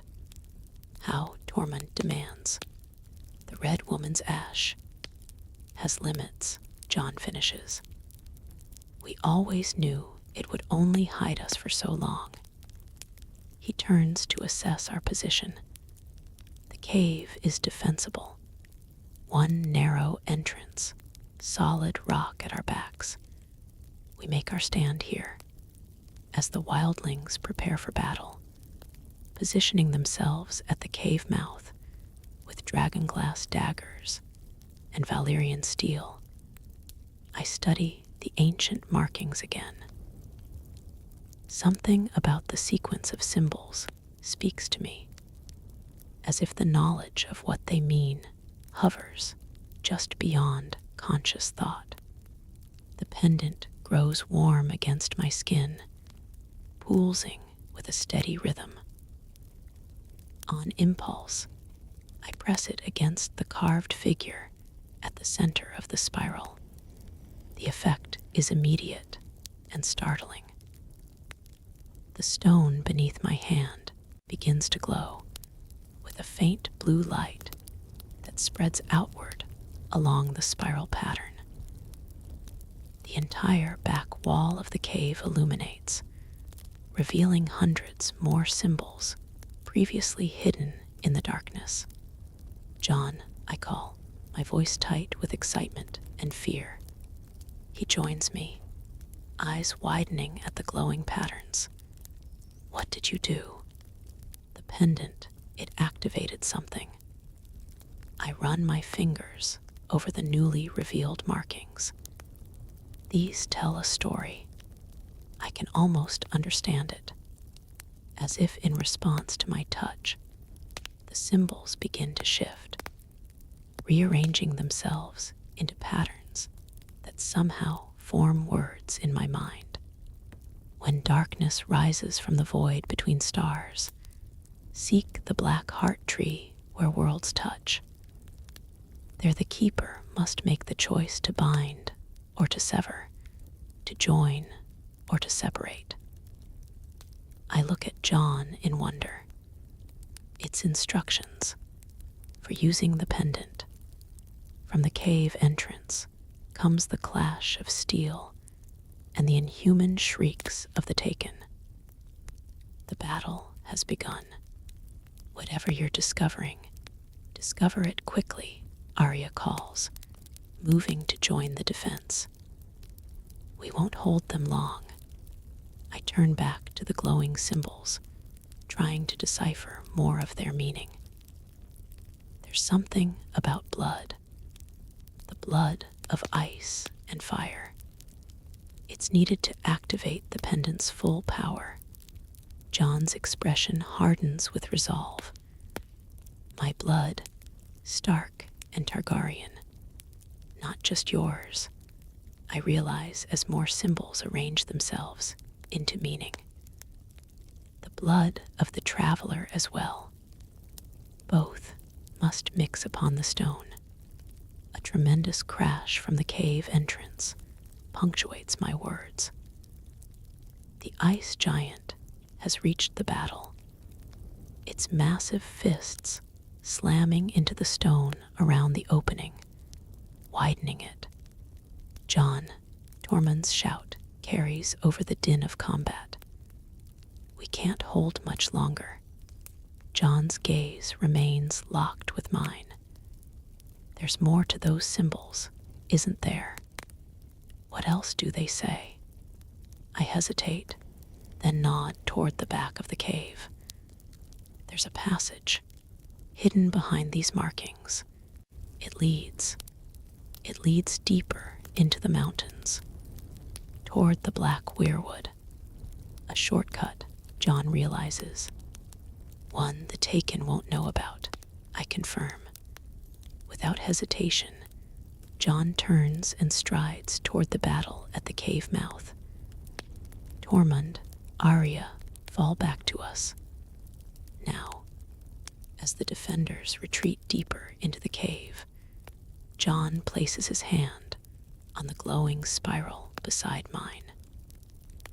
The pendant pulses brighter, and with a grinding of stone, a section of the back wall slides away, revealing a dark tunnel beyond. Everyone inside, John commands. The surviving wildlings hurry into the passage, followed by Arya, who sheathes a bloodied needle as she passes. Tormund comes last, supporting a wounded companion. The horses, I ask. Lost, Tormund grunts. Along with half our supplies, John and I stand before the open passage, watching as the Taken breach the cave entrance. The ice giant tearing away stone to widen the opening for its massive frame. Ready? John asks, drawing Longclaw. I nod, clutching the pendant. Ready. Together, we back into the tunnel. The moment we cross the threshold, the stone door begins to slide closed again. The last thing I see before darkness engulfs us is the ice giant's crystalline face, its swirling shadow eyes fixed on mine with ancient malevolence. Then the passage seals, and we are plunged into absolute darkness. For a moment, no one moves or speaks. The only sounds are ragged breathing and the drip of what might be water or blood onto stone. Then the pendant begins to glow, softly at first, then with increasing brightness until it illuminates the tunnel around us. The passage is ancient, its walls smooth as glass, carved with the same symbols that adorned the cave. The children made this, Arya observes, running her hand along the perfectly fitted stone. During the Dawn Age. Where does it lead? Asks one of the surviving wildlings. I glance at John, who nods encouragingly. To the heart of winter, I say. To the black weirwood, to the weaver. Tormund helps his wounded companion sit against the tunnel wall. Then we continue. We've lost too much to turn back now. The passage descends steadily, leading us deeper into the mountain's heart.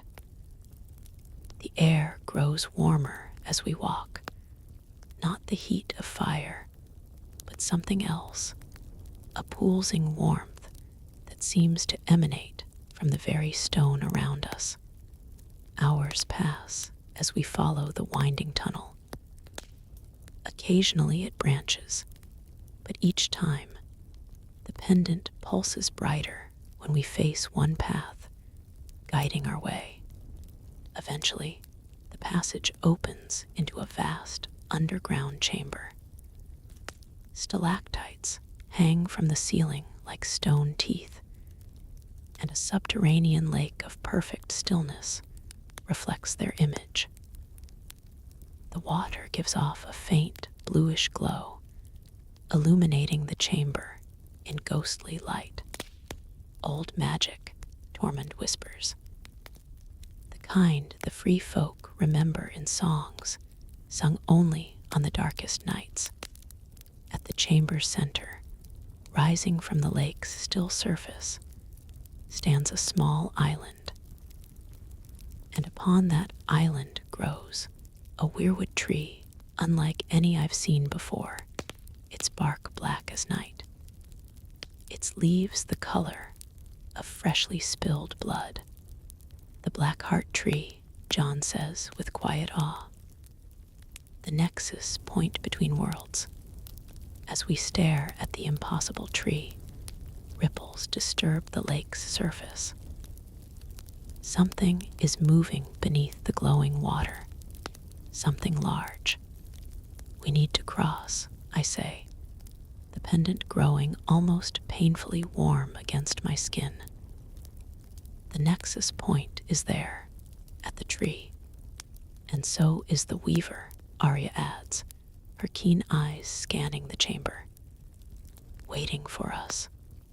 John sheathes Longclaw, and steps toward the lake's edge. Then, let's not disappoint it. Chapter 5, The Weaver of Worlds. The underground lake stretches before us, its glassy surface reflecting the stalactites above like a perfect mirror. The black weirwood on the central island seems to pull at me, the pendant growing hotter with each step I take toward the shore. How do we cross? Tormund asks, peering suspiciously at the glowing water. I don't fancy a swim in whatever magic that is. As if in answer, ripples spread across the lake's surface, and something rises from the depths, a bridge of ice, crystalline and perfect, forming a narrow path to the island. It wants us to cross, Arya observes, her hand resting on Needle's hilt. It's inviting us in. Jon's expression is grim determination.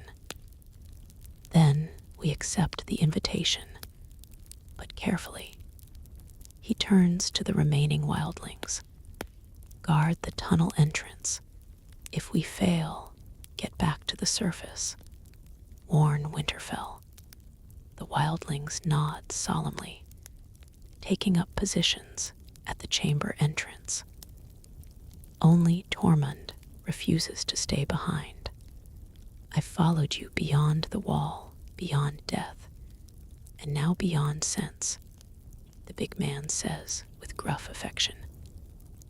I'm not stopping at the final threshold.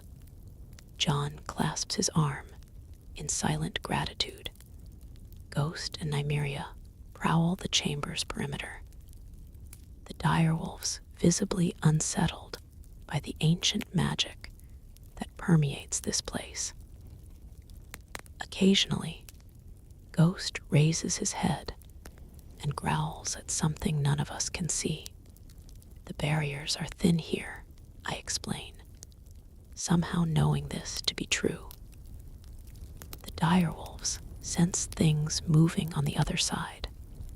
With Jon leading, we step onto the ice bridge.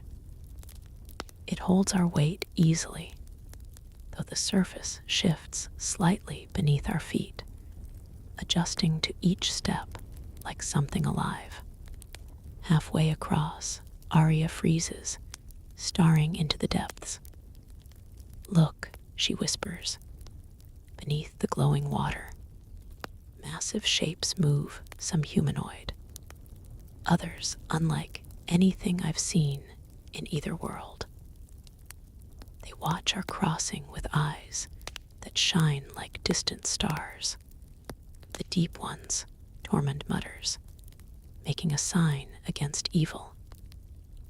Old Nan's stories said they dwelt beneath the world, waiting for the barriers to fall. Keep moving, Jon orders. Don't look down. We continue our crossing, the black weirwood looming larger with each step. Up close, its wrongness becomes more apparent. The bark seems to absorb light rather than reflect it, and the red leaves pulse with a rhythm that matches the pendant against my chest. As we reach the island, the ground beneath our feet shifts from ice to soil that feels unnaturally warm. The air here is different too, thinner somehow, as if we're breathing at a high altitude. The black weirwood towers above us, its trunk easily 20 feet in diameter. Unlike normal weirwoods, this one bears no carved face.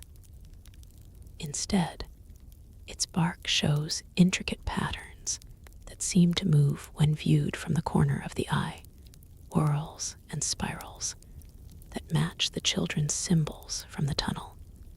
The heart of winter, Jon breathes, his hand moving instinctively to Longclaw's hilt. I approach the tree. Drawn by a compulsion, I cannot resist.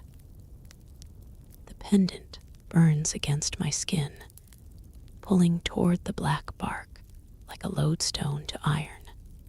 "Welcome, traveler," comes a voice from behind the massive trunk.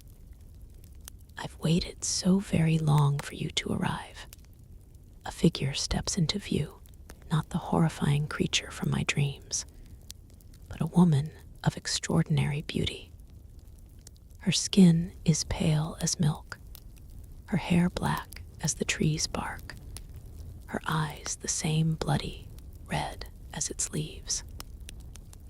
She wears a gown that seems woven from shadow itself, shifting and flowing around her form. "The weaver," I whisper. She smiles, revealing teeth too sharp to be human. "A name as good as any. I've had many through the ages." Her gaze shifts to Jon, then Arya, then Tormund. "And you've brought companions. How thoughtful." Ghost growls, a deep rumble of threat. The woman, the weaver, merely laughs, a sound like ice cracking. "Dear wolf, you cannot harm me here, at the center of my power." She turns back to me. "You wear my pendant. I felt it the moment you crossed between worlds, activating magic that had slumbered for thousands of years." "Your pendant," I echo, my hand moving protectively to the crystal. "A piece of myself, left in your world long ago as an anchor, a way to find my way back when the time was right." Her smile widens. "And now you've brought it home."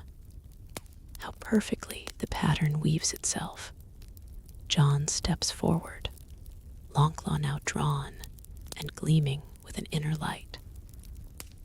"Whatever you plan ends here," he declares, his voice steady despite the ancient power before us. The weaver regards him with amused tolerance. The blood of ice and fire, the song made flesh. She circles Jon like a predator, though keeping a respectful distance from his blade. "Did you think you were the first, the only one born of dragon and wolf? There have been others, in every age, placed by design to maintain the great separation." "What separation?" Arya demands, needle pointed unwavering at the weaver's heart, if such a creature possesses one. "Between the worlds, little wolf." The weaver gestures, and the air around us seems to tear, revealing glimpses of other realities, my modern world, but also stranger places, realms of pure light or absolute darkness. Once, all was one. A single great reality where all possibilities existed simultaneously. Then came the sundering, the artificial division of what should remain whole. She turns back to me. "Your world created stories of this one, tales of ice and dragons, of noble houses and ancient evils. But they were not mere stories. They were memories, echoes of the time before the sundering, when all worlds touched. Despite myself, I'm fascinated. So Game of Thrones, a song of ice and fire. They're based on some kind of racial memory." "Precisely," the weaver purrs. "Your George R.R. Martin didn't create this world, he remembered it. Imperfectly, distorted by the barriers between realities, but remembered nonetheless." Her red eyes gleam, and in writing his remembrances, he thinned the barriers further. With each word he wrote, each mind that read and envisioned this world, the walls weakened. Jon's grip on Longclaw tightens. "And now you mean to break them completely, to To restore what was sundered, the weaver corrects. To reunite what should never have been divided. She gestures toward the black weirwood. This tree grows not just here, but in all worlds simultaneously. It is the last remnant of the time before the sundering, the last connection between realities. And now, with the pendant returned, I can use it to dissolve the artificial walls that separate us, causing chaos and destruction across all worlds. I counter. The weaver shrugs, an eerily human gesture from such an inhuman being.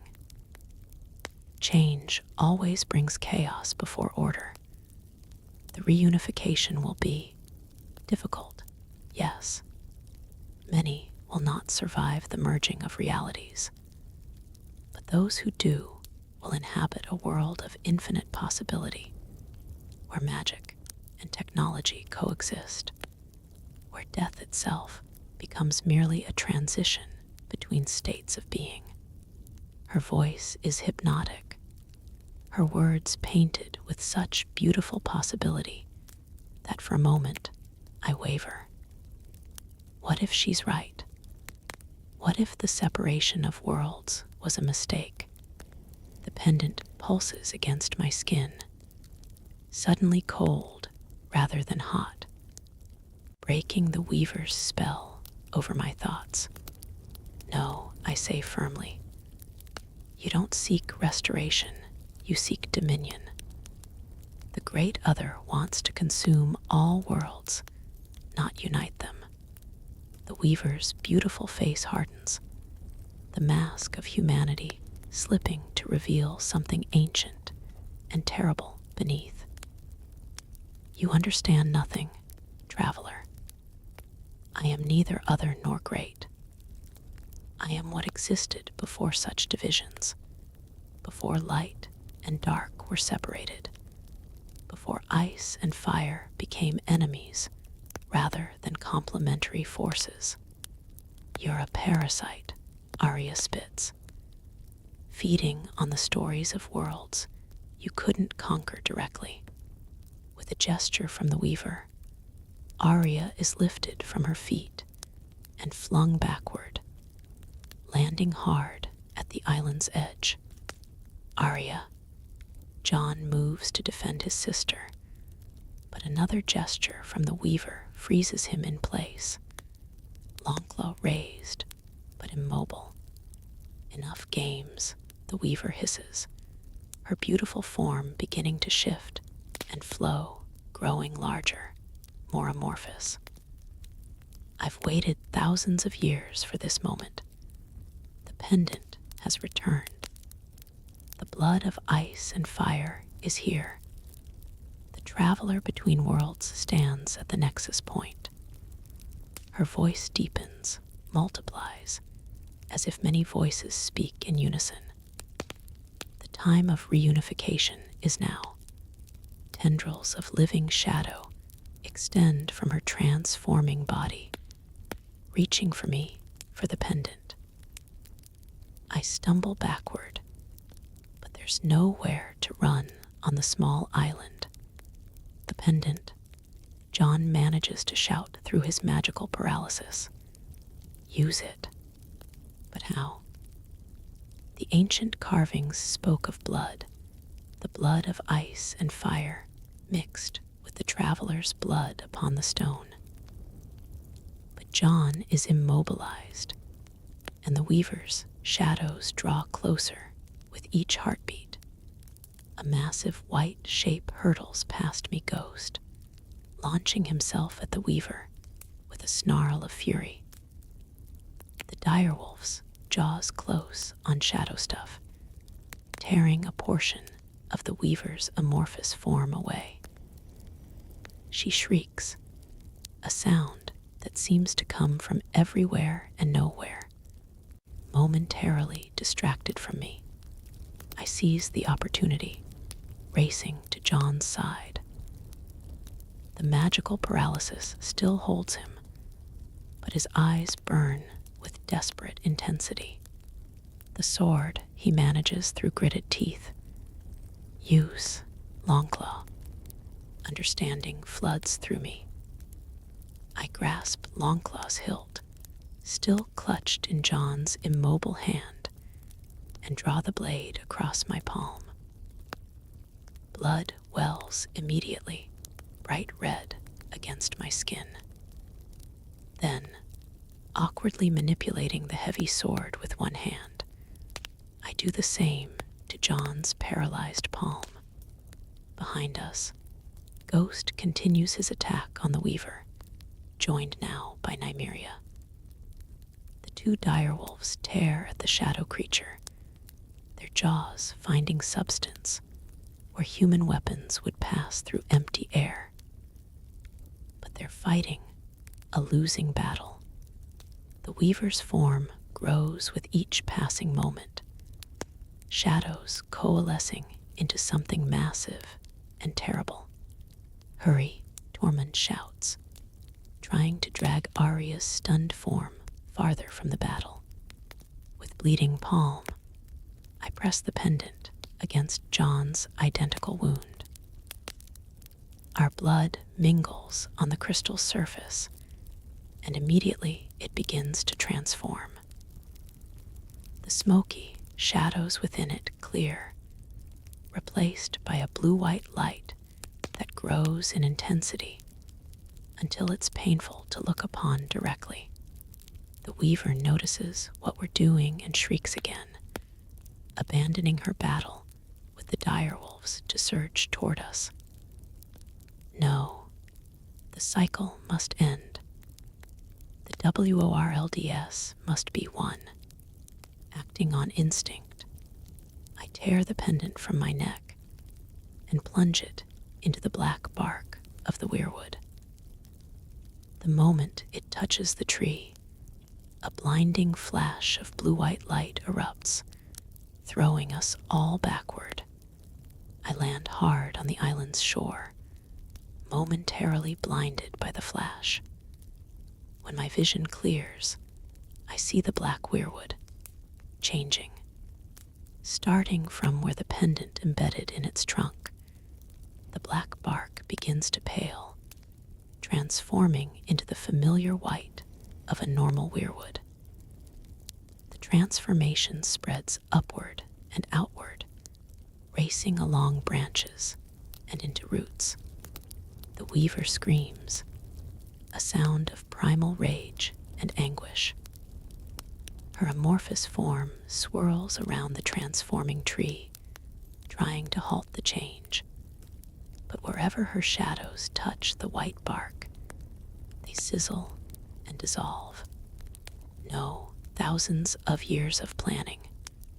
The pattern was perfect. Jon, freed from his paralysis, retrieves Longclaw and joins me at the shore. Arya and Tormund flank us, Ghost and Nymeria at their sides, as we watch the Weaver's desperate struggle against the magic we've unleashed. What's happening? Arya asks, blood trickling from a cut on her temple. The pendant, I explain, somehow understanding. It's rewriting the pattern, reinforcing the barriers between worlds instead of tearing them down. The transformation reaches the tree's uppermost branches. The blood red leaves shiver, then transform as well, becoming the deep crimson of a natural weirwood. As the last hint of black vanishes from the tree, a carved face appears on the trunk, not the usual solemn expression of pain, but a visage of serene watchfulness.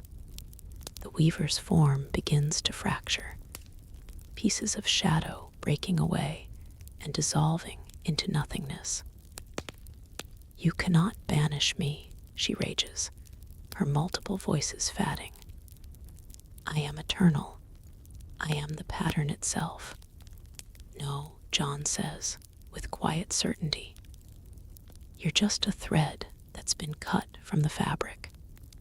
With a final shriek of defiance, the weaver collapses in on herself, compressing into a single point of darkness that hovers for a moment before the weirwood tree, then vanishes with a sound like thunder. Silence falls over the underground chamber. The transformed weirwood stands tall and proud on its island, a beacon of white in the gloom. The pendant remains embedded in its trunk, now pulsing with a gentle, steady light that somehow feels protective rather than threatening. Is it over? Tormund asks cautiously. Before anyone can answer, the chamber begins to shake. Stalactites crack and fall from the ceiling, plunging into the glowing lake with tremendous splashes. The cavern's collapsing. Arya shouts above the growing rumble. The bridge, Jon points urgently. Now, we race across the ice bridge, which cracks and fractures beneath our feet even as we run. Behind us, the island with the weirwood begins to sink, the tree remaining proudly upright even as the ground around it crumbles into the lake. We reach the shore just as the bridge dissolves completely. The wildlings who remained at the tunnel entrance beckon urgently as larger pieces of the ceiling crash down around us. Run, Jon commands, and we sprint for the exit, direwolves leading the way. The tunnel itself has begun to collapse, forcing us to climb over fallen debris and squeeze through narrowing passages. The pendant's light is gone, but somehow a residual glow seems to cling to us, illuminating our desperate flight. After what feels like hours of frantic climbing, scrambling, and squeezing through ever-tightening spaces, we emerge into the cave where our journey began. It too shows signs of the underground collapse, cracks spiderweb across the walls, and a fine dust of pulverized stone hangs in the air. Outside, Tormund urges, practically pushing us toward the cave entrance. Before the whole mountain comes down, we burst into the open air just as a final, massive tremor shakes the mountain. The cave entrance collapses behind us with a deafening roar, sealing forever the passage to the heart of winter.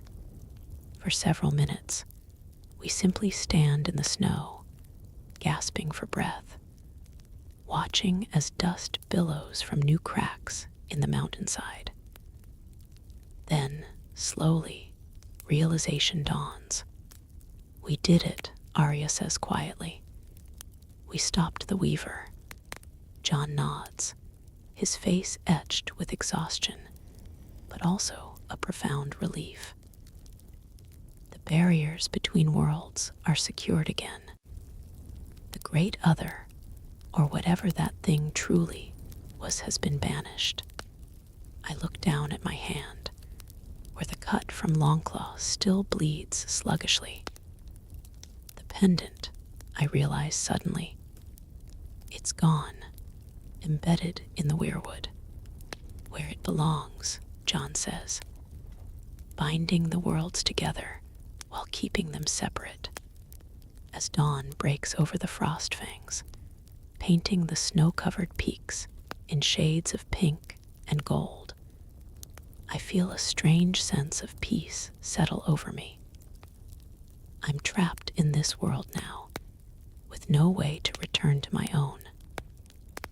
Yet somehow, that knowledge brings certainty rather than despair. What happens now? I ask Jon as we begin the long trek back toward the haunted forest. toward Winterfell. He considers this, his breath forming clouds in the cold morning air. We rebuild, we remember. We guard against the darkness that always gathers at the edges of the world. He glances at me. And you? I'll help, I decide. After all, I know how the story's supposed to go. Maybe I can help write a better ending this time. John almost smiles, a rare sight that transforms his solemn face. The song of ice and fire continues then, with a new voice added to the chorus. As we walk, Ghost and Nymeria scout ahead, the two direwolves working in tandem, as if they've always been pack. Arya watches them with quiet pride. She'll stay with us now, she tells me, nodding toward Nymeria. At least for a time. The bonds are strengthening again. Tormund, walking a few paces ahead with the remaining wildlings, begins to sing in the old tongue, a melody, both melancholy and hopeful, that speaks of ancient battles and hard-won peace. The mountains of the Frostfangs rise behind us, their peaks catching the morning light. Somewhere beneath those ancient stones, a white weirwood stands eternal guard over the boundaries between worlds. The pendant embedded in its trunk, a constant reminder of the choice we made.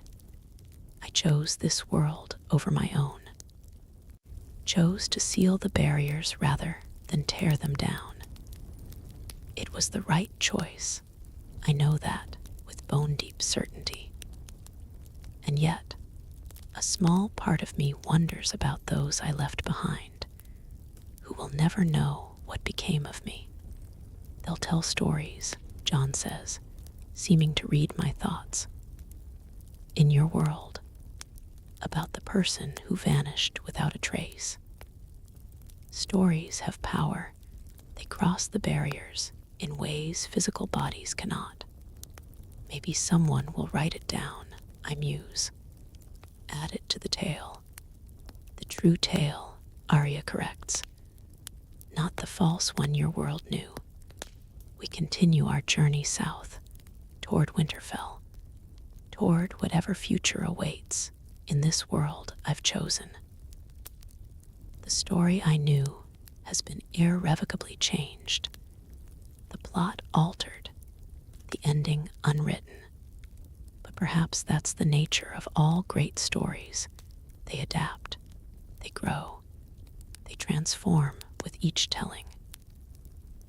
Reality and fiction blend until it's impossible to say where one ends and the other begins. And sometimes, if you're very lucky, you get to step into the story yourself and change it for the better. As the haunted forest appears on the horizon, its dark expanse both ominous and welcoming, I realize that my journey hasn't ended. It's only just begun. The Game of Thrones continues, but with new rules, new players, and a watcher who knows how the board was meant to be arranged. This time, perhaps, we'll get it right. Months later, I stand on the battlements of Winterfell, watching as the first snow of autumn drifts down from a steel-gray sky. Below in the courtyard, Arya trains a group of young women in the water dance, her movements fluid and precise. Jon sits in the great hall with the lords of the north, rebuilding the alliances shattered by years of war and supernatural threat. I've found my place here as keeper of records, chronicler of the true history of Westeros. The Meisters call me the stranger scribe, a title I've come to embrace, My chambers in the Eastern Tower are filled with scrolls and books, some that I've written, others ancient texts recovered from hidden caches throughout the North. Ghost often keeps me company during the long nights of writing. The direwolf's silent presence, a reassuring constant. Sometimes Nymeria joins him on the increasingly rare occasions when she returns from her wild wanderings with her pack. The world beyond Winterfell continues its complex dance of politics and power. Word comes of Daenerys Targaryen crossing the narrow sea with her dragons, of Cersei Lannister's increasingly erratic rule in King's Landing, of White Harbor's growing prosperity under Manderly guidance. But these stories unfold differently now. Branches growing from a tree whose roots have been healed. The existential threat of the White Walkers, the great other servants, remains. But their master has been banished, their purpose diminished. Jon finds me on the battlements as twilight approaches, his cloak dusted with the gentle snow. The Karstarks have pledged their forces, he informs me, and the Umbers as well. When the dead march from beyond the wall, we'll be ready. I nod, knowing this battle, unlike the one against the Weaver, is one foretold in both the true history and the fictional version I once knew. Some events, it seems, are fixed points across all possible realities. Have you written today? Jon asks, a question that has become ritual between us. 3 chapters, I reply. The true account of how Bran the Builder raised the wall, with help from the children and their magic. Jon nods approvingly. The North remembers, but memory fades without records. He gazes out at the gathering darkness beyond Winterfell's walls. When the long night comes again, those who follow us will need to know the truth. The wind picks up, carrying the scent of pine and snow, and the promise of a harsh winter to come. But here, within Winterfell's ancient walls, surrounded by those who have become my new family, I find I don't fear the coming darkness. I've crossed between worlds, faced an entity of ancient evil, and helped rewrite the pattern of reality itself. Whatever winter brings, we will face it together, guardians of a truth far stranger than fiction. The song of ice and fire continues, with new verses yet to be written. And I, once merely a reader of this tale, have become part of its living text. Some stories, it seems, are too powerful to remain bound within pages. Sometimes they reach out and pull you in, making you a character in your own right. And sometimes that's exactly where you were meant to be all along.